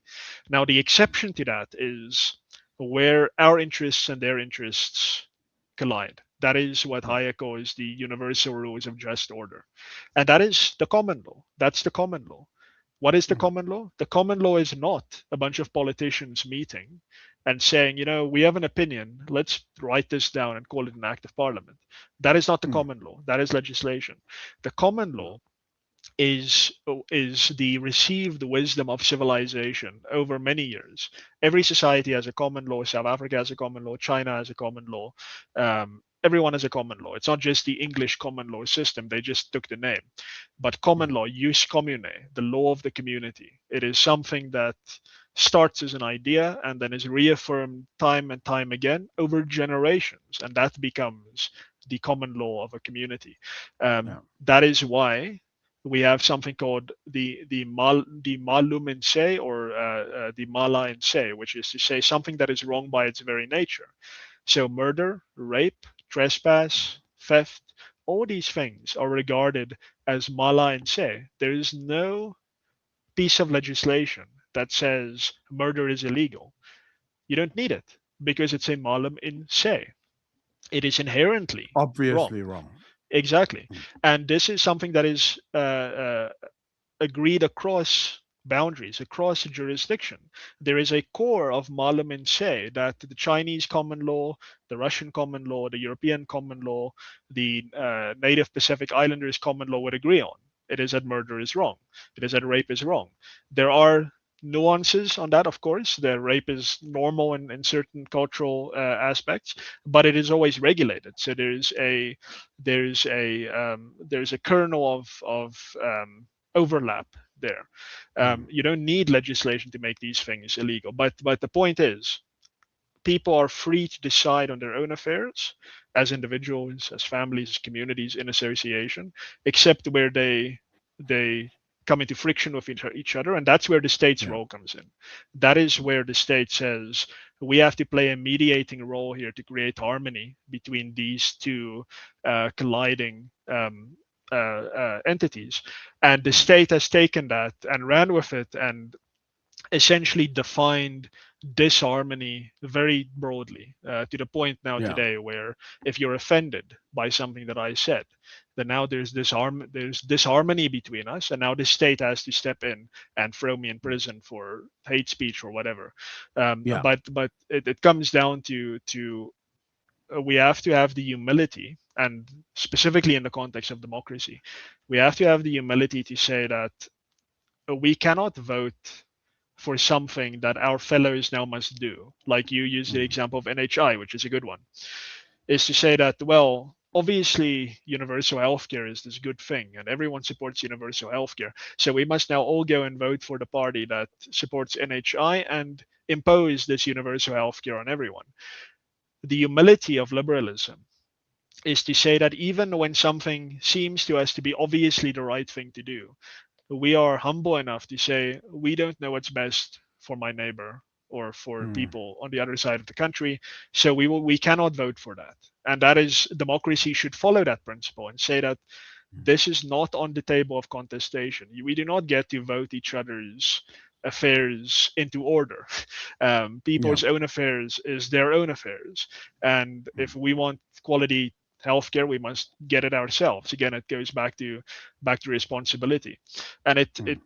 just on this broader point of the law, it's like that is why I kind of always emphasize this point about the rule of law. Like everyone says the rule of law, but they don't mean the rule of law. They mean the rule of many men, democracy, of politicians Mm. voting on an act of parliament and then calling that law and then calling that the Yeah. rule of law. No, the real rule of law is the rule of the received wisdom of Hmm. civilization over generations. That is the common law. Yeah. You could call it natural law. Um, uh, and that speaks directly to that idea of a constrained society that is constrained by its own kind of legal tradition rather than Yeah. the unconstrained vision, which is that we just go on a shopping spree every 5 years. We're like, that party promises that thing and that party promises that thing. Which one will we take? And then they will make that into law. That is a completely Mm. unrestrained, unlimited conception of what is possible. Yeah. So no, I agree with you. Sowell has really brought clarity into this left-right debate, and yeah, what is it that separates the left and the right to a large degree? Again, back to my earlier Mm. point, it's vibes. It's vibes. What Yeah. was the difference between Adolf Hitler and Joseph Stalin? It's vibes. Their vibes were Yeah. very different, but if you take away the vibes and you look at the policies, it's Hmm. actually remarkably similar. Oh yeah. Yeah, yeah. Look, James Lindsay makes the point actually perfectly well, because if you actually were to compare Joseph Stalin to Adolf Hitler, the only place where they actually disagreed was on the universality of Marxism or Mm, statism in that regard. mhm, Adolf Hitler and Mussolini only said that no, no, no, no, it's not the workers of the world that unites, it's the workers of the country that unites, and we should have this national country, mhm, project. Um, and that's exactly the point I think that Thomas Sowell also tries to make in Constrained versus Unconstrained, is you have these people who believe they see a problem in society and they just think, well, what institution do we need to strengthen to fix this problem? Because obviously the problem must be fixed. There must be no problems in society. Um, and that mm, then just sort of, I think, marches on and continues to mm, expand into the issues that we suffer through today. Where mm, I like the argument that you make with the sort of inherent failures that we specifically see here in South Africa, mm, with just, and I think what, to put more just weight on what you said there, what people need to understand is economics is chaos theory is economics. The big problem is, and this is why you will always get economists that will tell you we can't make predictions, they can't predict the future, and the reason mm, for it is one change, economists call it uh, unforeseen consequences. mm, So you make a single change here and it affects something in the economy that you in a million years did not think was connected to each other, but it mhm, is. mhm, And that's why you, what Martin says here, you want to limit the involvement of the state as much as possible, because you don't know what the effect will be. mm. you think, oh, we're going to give everyone healthcare. Yeah, but what if everyone doesn't get healthcare? And what I would like to ask is, why is South Africa so immune to just looking at the rest of the world? Mm, In England, it's failed. yeah. In Canada, Mm, it's failed. In every country in Europe, it's effectively being financed with debt, and it's mm, still failing. It's just sort of they're putting enough money into it to extend the period before it ultimately fails mm. by X amount of years. What is it about South Africa just makes us immune? We don't learn from anyone else. Yeah, and so you've caught on to a problem there, but I think to be charitable to South Africa, I must ask you, where in the rest of the world, with the tiny one or two exceptions like Argentina, in the last 20, 30 years, have you seen any notable political change? Now you can answer that, but I would say nowhere. Not really.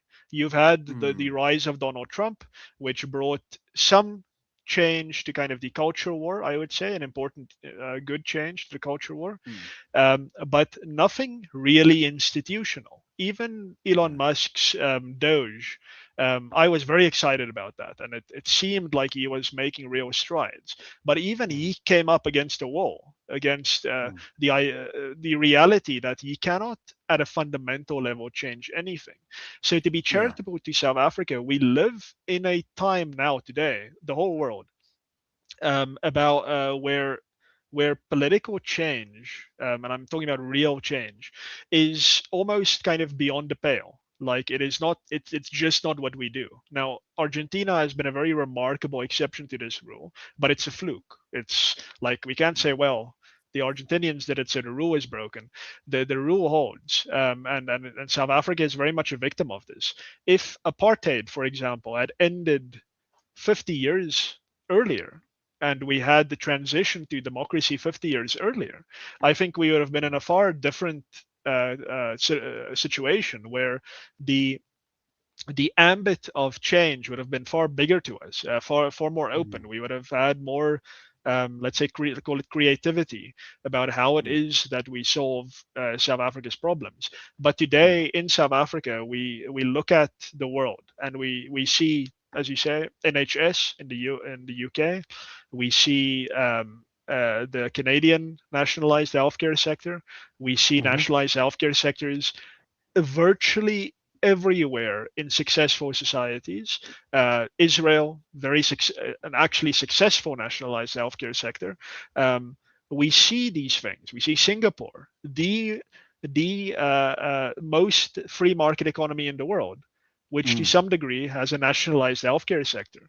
We look at land ownership. We look at England. England has nationalized land. It all belongs to the mm, Queen. They yeah. have obviously they have freehold title, which is kind of a, a grace that the Queen implicitly grants you to own your own land. But it's the emerging consensus is that the state owns the land on behalf of the people. Yeah.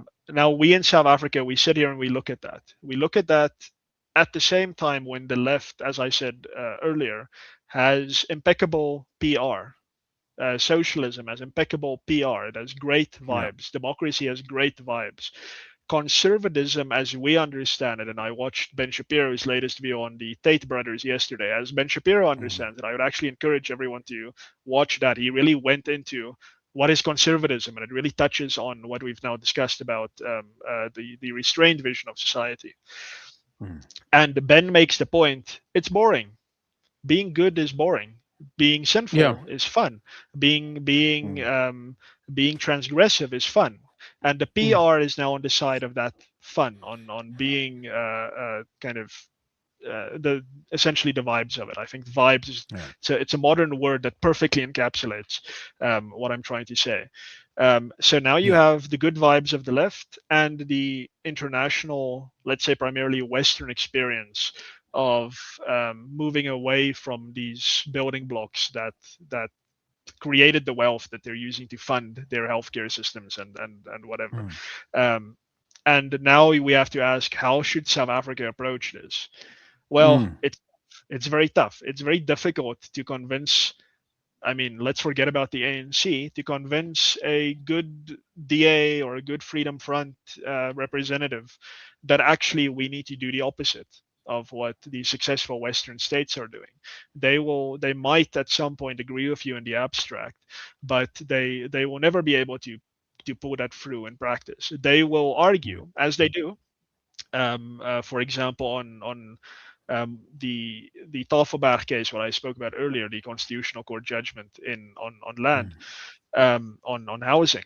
They will say, sure, we don't necessarily agree with the peculiarities of this judgment, but really that is what the Constitution says. The court now said so. The court reaffirmed that the Constitution has this requirement for spatial justice theory to be kind of implemented. So the zeitgeist in the West is just so overwhelmingly against personal responsibility, against the very notion that the individual must be responsible for their own healthcare and that of their family. I mean, some people will be actively offended by me saying that. Like a lot of people will be actively offended by me even implying that you are responsible for your own healthcare. Um, that is the zeitgeist. We sit outside of that zeitgeist. So I think we should be fair to South Africa. We the decay is just far more visible here because unlike England, unlike France, unlike the US, we don't have a century, 2 centuries of building up a healthy, responsible society, a wealthy society. We were dumped into this in a very specific global socio-political context and just expected to fall in line with what has already been decided in Europe, what has already been decided in the West, and we are now living with the consequences of that. Now, I don't want to be too defeatist. I'm not a defeatist at all, because the solidarity movement has shown us the way. They have simply decided, they have just said, okay, cool, we're not going to even try to change the political assumptions underlying our society. Not even going to try.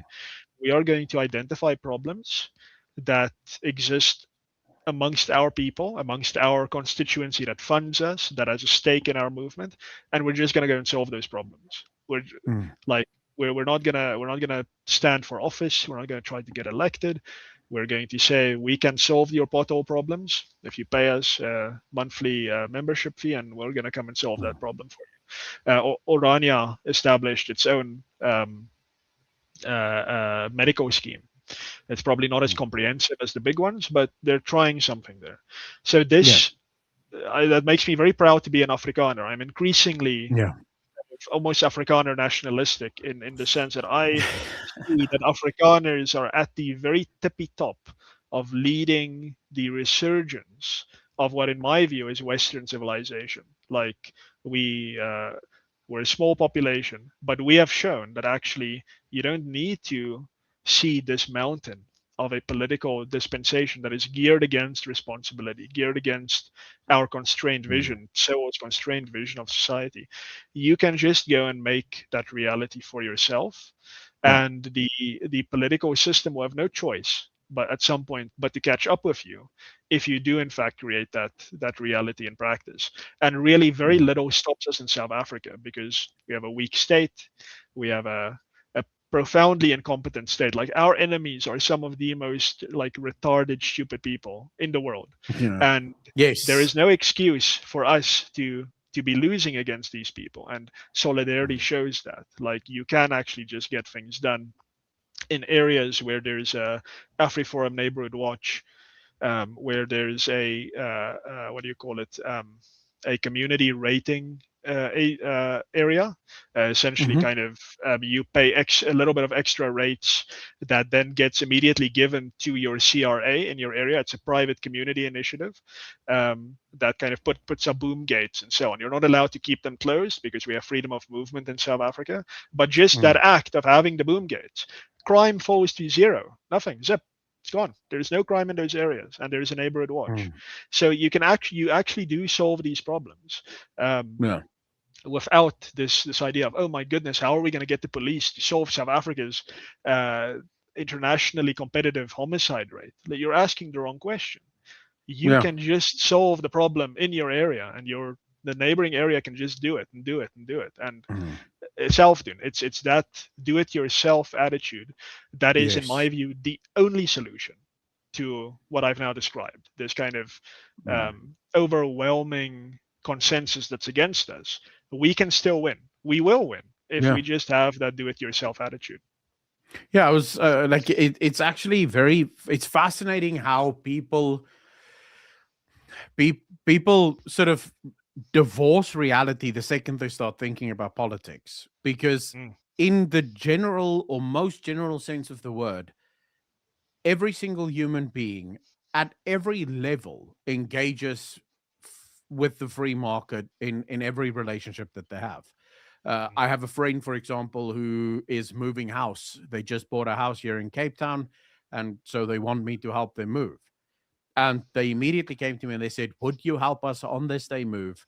If you guys come, we'll supply the meat for the barbecue after." mm, That's a function in a very rudimentary state of the free market. Will you give your time? Here is the payment that I will provide for your time. Now I can mm, determine whether or not that payment is sufficient, and then I can freely offer or decline my services to this mm, person. Or I was at dinner on Friday night in this incredible estate here in the Helderberg area, and this estate had a giant park in the middle of the estate that has springboks on it, that was owned by one person, and this person wanted to develop this into sort of low cost housing, not mm, the low cost housing government low cost, but estate town, what do they call it, townhouse estates kind of mm, thing. And the citizens were just like, no, we don't want you to do this. And the guy was like, well, I can't just own this property and not do anything on it because it's a massive piece of field. And like, well, mm, what if we buy it from you? No courts involved, no, mm, just we all of us, the citizens of the state, will make you an offer for this piece of land. Sell it mm, to us. mm, This is sort of encapsulates everything that we've discussed today. Is this, mm. we'll do it ourselves. We'll figure it Yeah. out ourselves. What do you make? Sorry, Mm. you wanted to say something. No, I just wanted to give an example of there was this big kerfuffle in Johannesburg a while back about like these public parks that the city wanted to sell, and everyone, like people in our groups of classical liberals, said, "No, this is horrible. Like we want these green spaces, these green lungs of the city. We can't just have them sold to developers." And I was like, "No, but what what was your bid? What did you put in a bid? Did we, the people, this community, did we put in a bid to buy this park from the municipality and then keep it a park?" Well, the answer is of course no, because Yeah. we like having the park at no cost to us. Mm, But if we want to put our money where our mouths are, then no, we just have to insist. That's exactly what you said about we detach the reality from democracy. No, we mm, must insist that the municipality keep the park green, rather than saying we're going to take responsibility for this park. We are mm, going to buy it. It's going to be registered to Community Parks Pty Limited or whatever, and we will pay mm, for it. Now, of course, I see Joe Texas brought this up. Like, we're paying taxes. Like, we might have some entitlement to this service. Like, no, we're the ratepayers. We're already paying for this park, so by all right, it should be run the way we say it is. mm, Yes, I wish life were fair, but that is not the reality. The reality is we are governed by people who are rent seekers. They mm, are they seek to do us harm. And should we then just stop paying taxes? Well, also no, unfortunately not, because, and I'm an individualist, so I say this as an individualist. Individualism does not work in this context. You cannot be the lone guy who says, "Ah, but I am now staking my flag in the sand, and I'm ceasing to pay taxes." You will mm. be made an example of. You will be made an Oh yeah, the epic government example will of. hit you No, hard. exactly. You are giving the statists a beautiful opportunity for them to assert their authority, which will scare the bejesus out of everyone Mm. else. So don't do that, because you're not just harming yourself. You're guaranteed to get thrown in prison or worse, but you are doing harm to the movement for for do it Mm. yourself, because everyone now else is going to be very scared. Yeah. What you have to do is you have to organize, you have to create the reality that you want. You have to buy the park. It's going to be Mm. expensive. You're going to pay rates for it, and you're going to have to pay for it directly. It's unfair. It's very unfair. I don't like it. That's the reality. You're going to have to Yeah. create that reality collectively with the people around you, with Yeah. your community across the country. And then, before you know it really, if this is really what you're doing, you would have created such a nexus of power, such a source of power Mm. outside of the state, that in no time whatsoever you will actually be able to say, well, actually we're not going to pay taxes anymore. Come at Yeah. us. Come and arrest us. Let's see what happens. You Yeah. will be able to do that. You can't do it now. You have to Mm. build that power. You have to create that reality first. So, how do you do this? The second Cape Town or whatever puts the golf course up for development. The community must immediately say, thank you. We agree completely. Please privatize this. Please, God, privatize this. Get this off the municipal balance sheet. We are going to buy the golf course. And yes, the requirements for X number of affordable housing, fine, we'll do it. We'll tick the box. But we're going to keep the Mm. golf course because we like the golf course, and we're going to build your housing on the periphery. But the community has to take the lead. The community has to take ownership, because Mm. then before you know it, in time you can actually say no. You buy the right in time to say no to the state. If you try to do it now, you're in trouble, but Yeah. you can do it in time. Sorry, Stefan, I interrupted you a few minutes No, ago. no, no, no, not at all, not at all. I'm grateful that you did, because I think it explained it better than I could ever do it, because I do think at the core of it all, um, is understanding that there is a priority, a list of priorities that have to be achieved before we can ever start talking about revolts or anything of that nature. um, you have to get, and for anyone, and I know this because a lot of people always say this, well, why are the corporations not revolting? It's simple, because the corporations bear none of the actual cost. The small and medium businesses, they suffer as a result of this, but they're small and medium that means they don't really count. I was just doing this exercise today for a video that I'm making about the new proposed transformation fund, or the new, I guess I should say, cadre enrichment fund that the government really wants to push.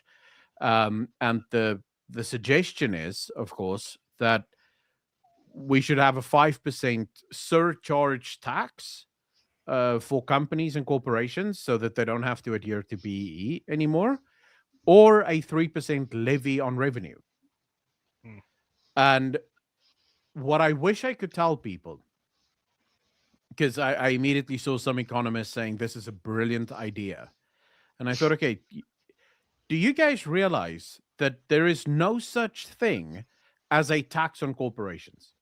It doesn't exist. It's a fugazi.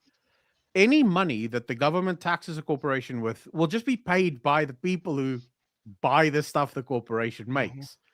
Like, mhm, it doesn't exist. Tax the wealth or the wealthy? What do you mean the wealthy? They'll just pass those taxes right on to the consumer, mm, who is already incapable of paying for any of this stuff.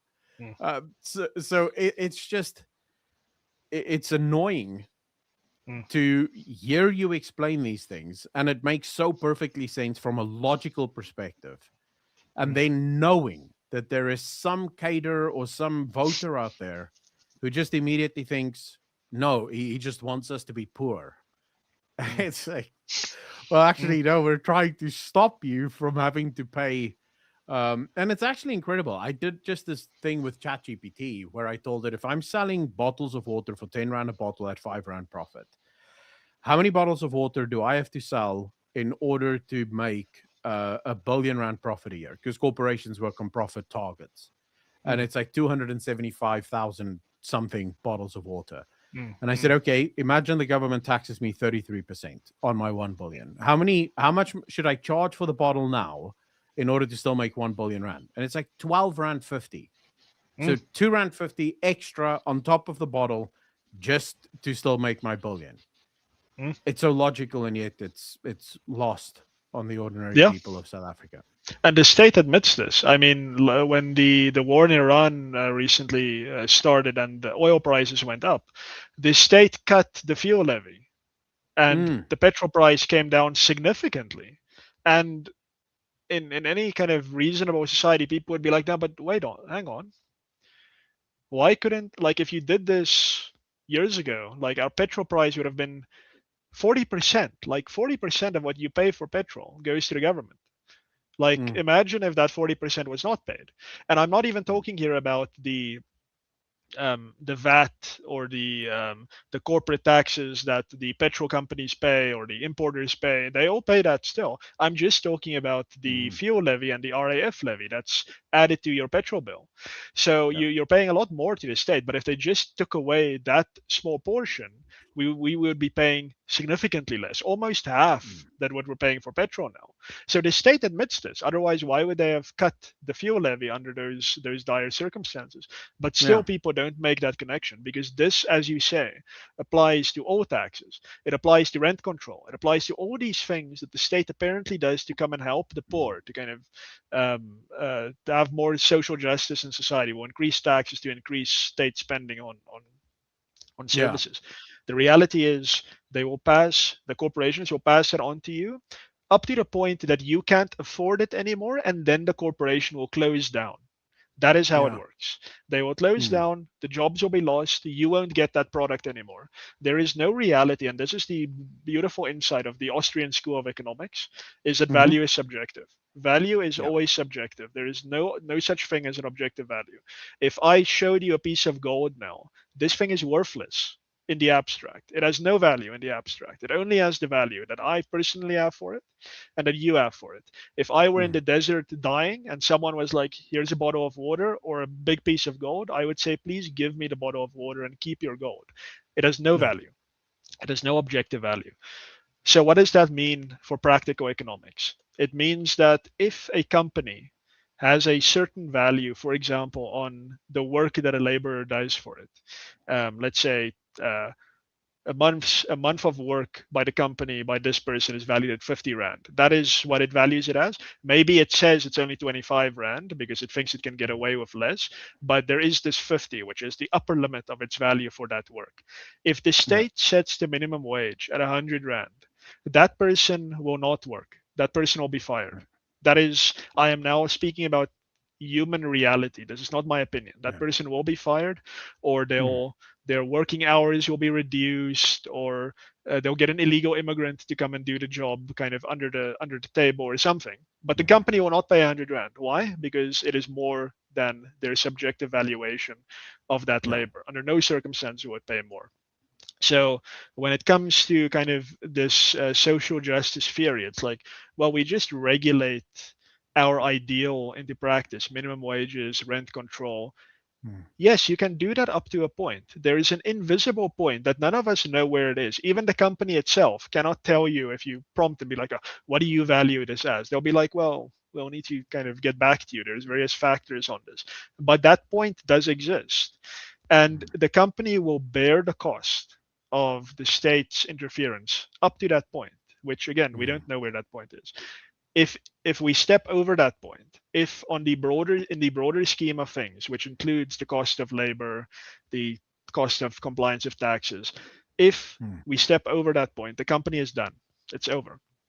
It's not going to, out of a deep sense of altruism, say that, we're going to move our subjective valuation up now. No, that was already factored in. Their altruism Yeah. was already factored into the original value. We have now crossed the line, and the company is gone. The jobs are gone. The economic value that it Mm, creates are gone.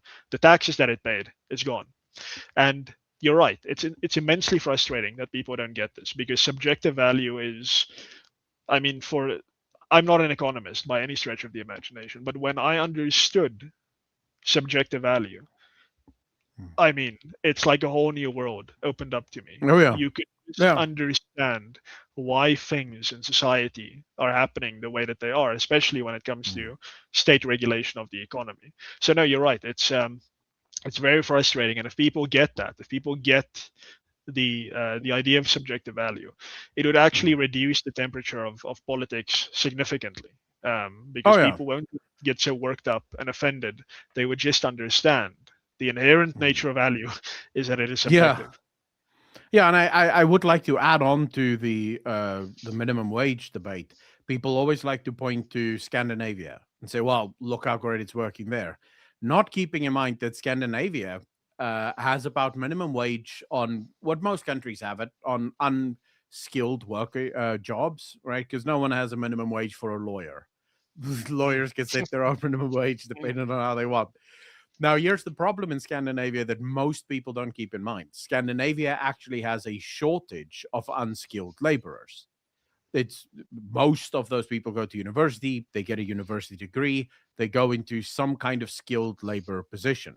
This, mm, by definition, means that if you are doing an unskilled job in Norway or in Denmark, you're making a lot more money because there's a shortage of workers, supply and demand. I'm going to pay more so that I can actually get people to work.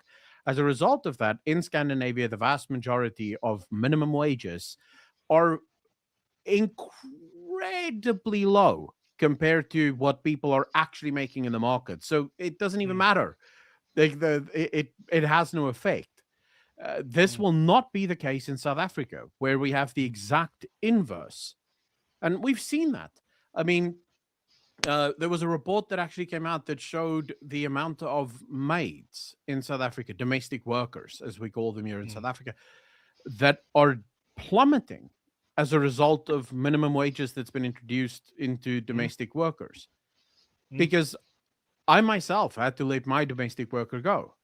mm, Because it's like for the value that you provide me, I no longer find it worth keeping. And it's not that I don't think your labor is valuable.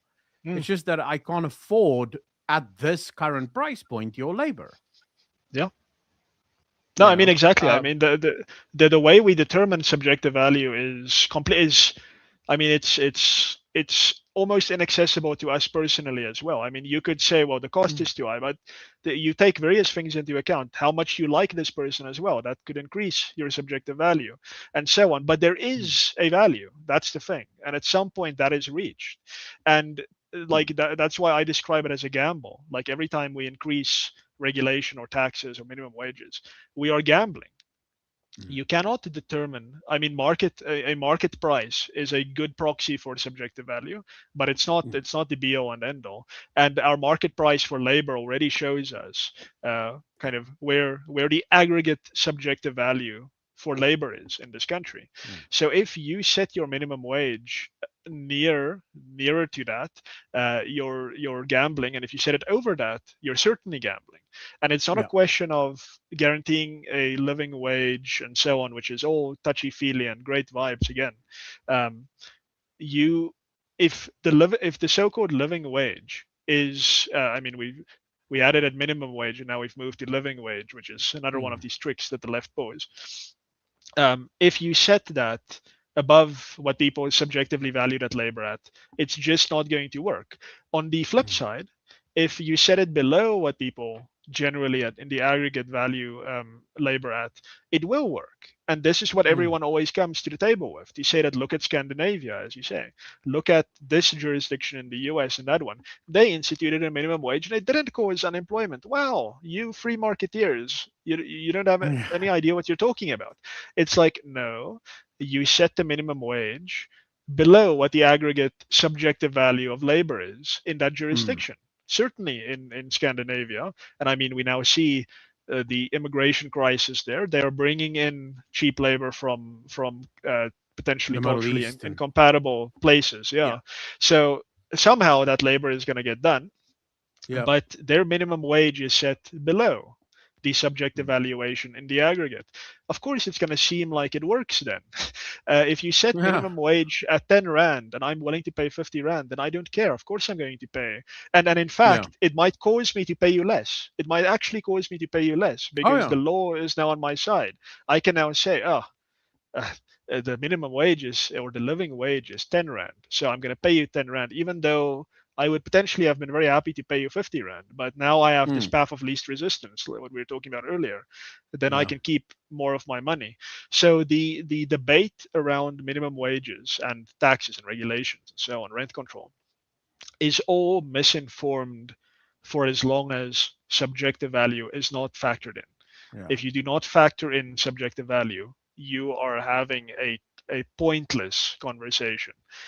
Mm, It is only, and again, it's the Austrian school of economics, and I would obviously encourage your viewers who are not familiar with it to mm, just, I mean, they're well known for their very short introductions to Austrian economics, very mm, accessible. Just read about it, focus on subjective value, and you'll find that a whole new world will open to you in mm. understanding specifically what's happening in South Africa.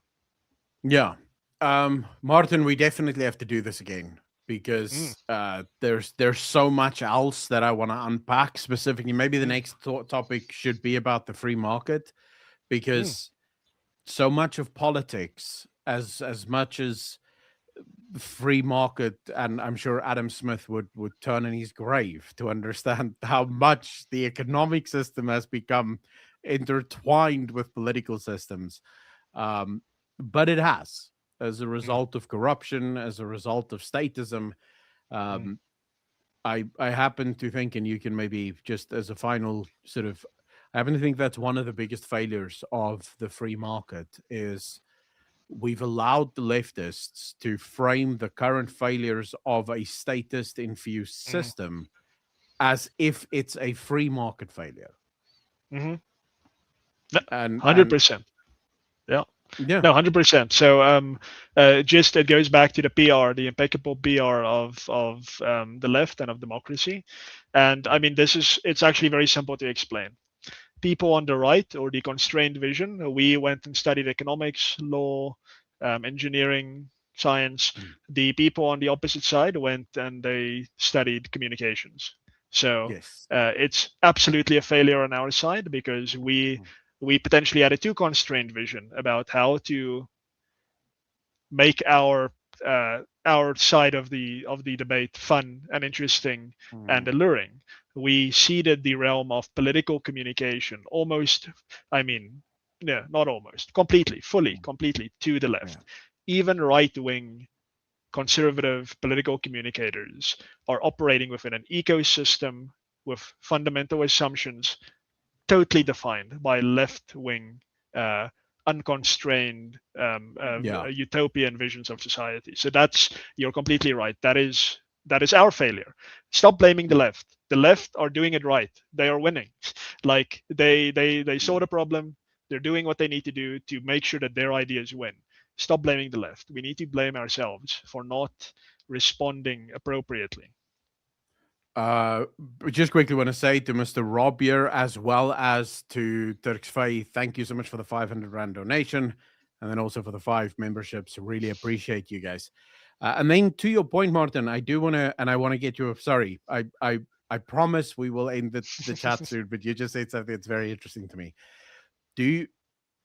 Because the left was winning, Mm, especially when the modes of communication was the media, right? Like you would have mm, Adrian Basson write his little article, publish his little editorial piece, and then that would be mm, the truth as determined by the media. The left is not winning now in the era of the, shall we call it, for lack of a better word, the democratization of information, where suddenly now a leftist, I don't know if you saw the documentary of oh, what's his name? The Matt guy, Walsh. Gary's Economics. No, no. Gary's Economics is this leftist, far leftist guy Mm, who pretended, or at least said, that he is this great investor that used to invest. Although some of the people who worked with him questioned the great attribute that he gave himself. Um, and he had all this super left wing ideas, to the point where, as soon as he got tested on those ideas and he spoke to actual economists, his entire view fell apart. Like he couldn't mm, defend any of his wealth taxes and inheritance mm, taxes because he clearly doesn't understand these taxes. And I feel like now that we're on YouTube, and these leftists have just talking points, because that's basically what communication is all about. It's just talking points. Mm, The second it becomes challenged, there's nothing to back up. And I'm mm, starting to see, I don't know if you guys are noticing it as well, but I am starting to see a slow shift of people going, wait, is that real? mm. You know. Yeah. So I mean, yes, I take the point. Like with Elon Musk acquiring X, and specifically with that, you've seen more, let's say, constrained vision, conservative, classical liberal views getting the light of day. Like uh, you mentioned News 24. Like Conscious Caracal often points out that if X had not been acquired by Elon Musk and it had not become this marketplace of ideas, that story of Jan Brai, where they accused him of being a racist and not giving hot dogs to black people, that would have Yeah. just been the truth, because that's what News Mm, 24 said, and it's what the TV people reported on. That's the truth. But because there was this outlet where immediately that was pointed out for the nonsense and the lie that it was, that mm, was quickly snuffed out. So I take that point and I agree. I don't think it's happening at a large enough scale. I think that the yeah. left, the unconstrained, still control YouTube. Even here where we're speaking now, they're still implicitly in control here, even if the CEO himself is not a leftist. A lot of Mm, conservatives, right wingers, whatever, business owners, they, when they hear about, oh, I need to do strategize politically, immediately they're like, I don't want to hear about it. I'm here to make money. I studied business. I got an MBA. mm, I'm going to give that to my compliance department, to my HR department, to my whatever department. They're going to take care yeah. of it. Who is in that department? It's the leftist communicators. That's Yeah. just how it works. Like you can have a conservative CEO in South Africa today, and there are many of them, very good, clear thinkers on market economics, and Mm, you have a great braai with them, and then they will say, hey, just get in touch with my people, we'll work something out, and then you're done, because the people are not, that's not him. So yeah. it's not happening at scale. It happened with X. Thank goodness it has happened with X, but it's not happening at a large enough scale. I think after Trump, it's going to be a return to form. Facebook, Mark Zuckerberg appearing with Trump in photos and so on. That's all going to fall away again. It's going to become business as usual. And just to be clear, I'm not kind of this big Trump stan. I think a lot of Trump's policies Mm, are ridiculous, bad, especially on economics. But he has, as I said earlier, represented a shift in the culture war, which is, I think has been a good shift in the culture war, at least yeah. a balancing in the culture war. But the moment Trump is gone, there is nothing beneath him. There is very little beneath him. If Mm, he's gone, the left will come in with their communications expertise again and reassert themselves. So yeah. that is why the Ben Shapiro Daily Wire model is a very good model in my mind, is that they didn't Hmm. just see themselves as these nerds who are going to write, um, yeah, David, Marco Rubio would be awesome. I unfortunately feel Mm. that they're going to choose JD Vance and then he's going to lose the election. But just that aside, um, the Daily Wire thing is where they decided we're not just going to be nerds doing policy analysis. We're going to create a media empire that does movies, fictional movies. Whether Mm, they do this well is a different question, but they actually saw the the reason why the left is winning: yeah. communication, entertainment, and they're trying to break into that. More people on Mm, our side of the divide need to understand that. Stop trying to be kind of policy nerds like I am all the time, and break into that real culture war thing. The late night conservative talk radio, it helps, but that's not sufficient. You no. you have to do what Musk did. You have to buy Twitter. You have to buy YouTube. You have to buy Facebook. You have to Mm, build up media empires. You have to. Everyone says the conservative Israeli Jews control the world's press, and I'm like, well, like them or hate them, the world's press is certainly clearly against Israel. So they also didn't get the memo. They didn't buy these newspapers and then kind of mm, run it to in a way that propagandizes their views. So we, as free thinking liberals, libertarians, conservatives, we need to just learn from the left. We just yeah. actually have to take the lesson. We just have to buy out these media Mm, houses or create our own ones and yeah. compete in that communication space, that entertainment space. Yeah. And I fully agree with you. It's one of the things that I I am slowly moving towards is trying to get to a place where you can go to these CEOs and say, look, uh, donate money, invest in organizations like Truth Report, like, even the Common Sense podcast. Mm, Invest in guys that can communicate on your behalf and mm, change the society that will then ultimately release you from the nonsense in the political sphere. But it has to start from the ground up, right? exactly. It's not going to happen with the CEOs because they're Mm, also trapped in mm, just a muck of political nonsense in order to try and do business and so on and so forth. But mm, that will be a discussion for another time. Martin, I truly mm, appreciate you coming out and hanging out. Is there anything that you would like to end on? Where can people find your work? mm. This floor is yours. Sure. Yeah. I guess just a last substantive point. We've spent a lot of time criticizing democracy. I just want to make it extra clear. I am not simping for dictatorship. I am not here to say we need a benevolent dictator. Under no circumstances am I saying that. Mm, I believe that democracy is one out of many, not systems. I don't believe in a wholesale, oh, we want a dictatorship. We want a democracy. It is one element of what our Western heritage tells us needs to inform a mixed system, a mixed constitution. We want to draw from democracy what is useful from democracy. We want to draw from autocracy. A court is an autocracy. That's why we have mhm, courts that are not elected.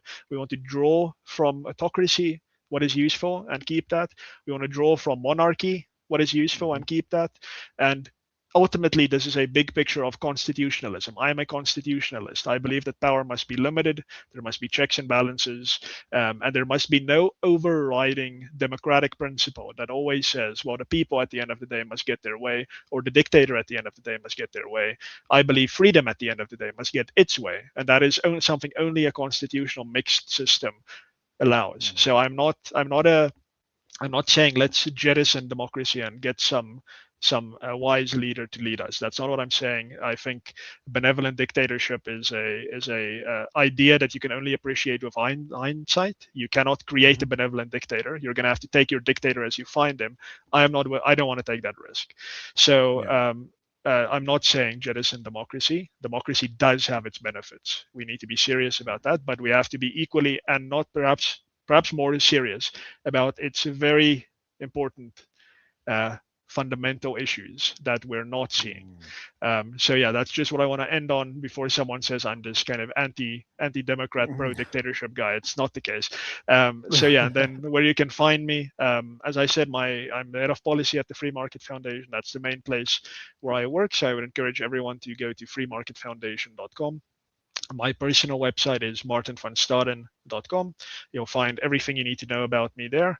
I'm primarily active on X nowadays. I used to be very active on Facebook, but that's not really going anywhere. So you can follow me Mm. on X at Martin underscore ASFL. That's African Students for Liberty, which you said at the top is where we first encountered each other. So that's going with me in my X handle. So thank you, Stefan, for this opportunity. It's been a great 2 hours and 10 minutes. It's Mm. always fun to go deep into these ideas, almost a Joe Rogan format. It's very rare to get these opportunities, so I really appreciate it, Yeah. man. And let's do it again. Yeah, absolutely. Martin, thank you so much. Have a very nice day. And then, of course, to all of the viewers, thank you guys so much for watching. And we will see all of you in the next one. Peace.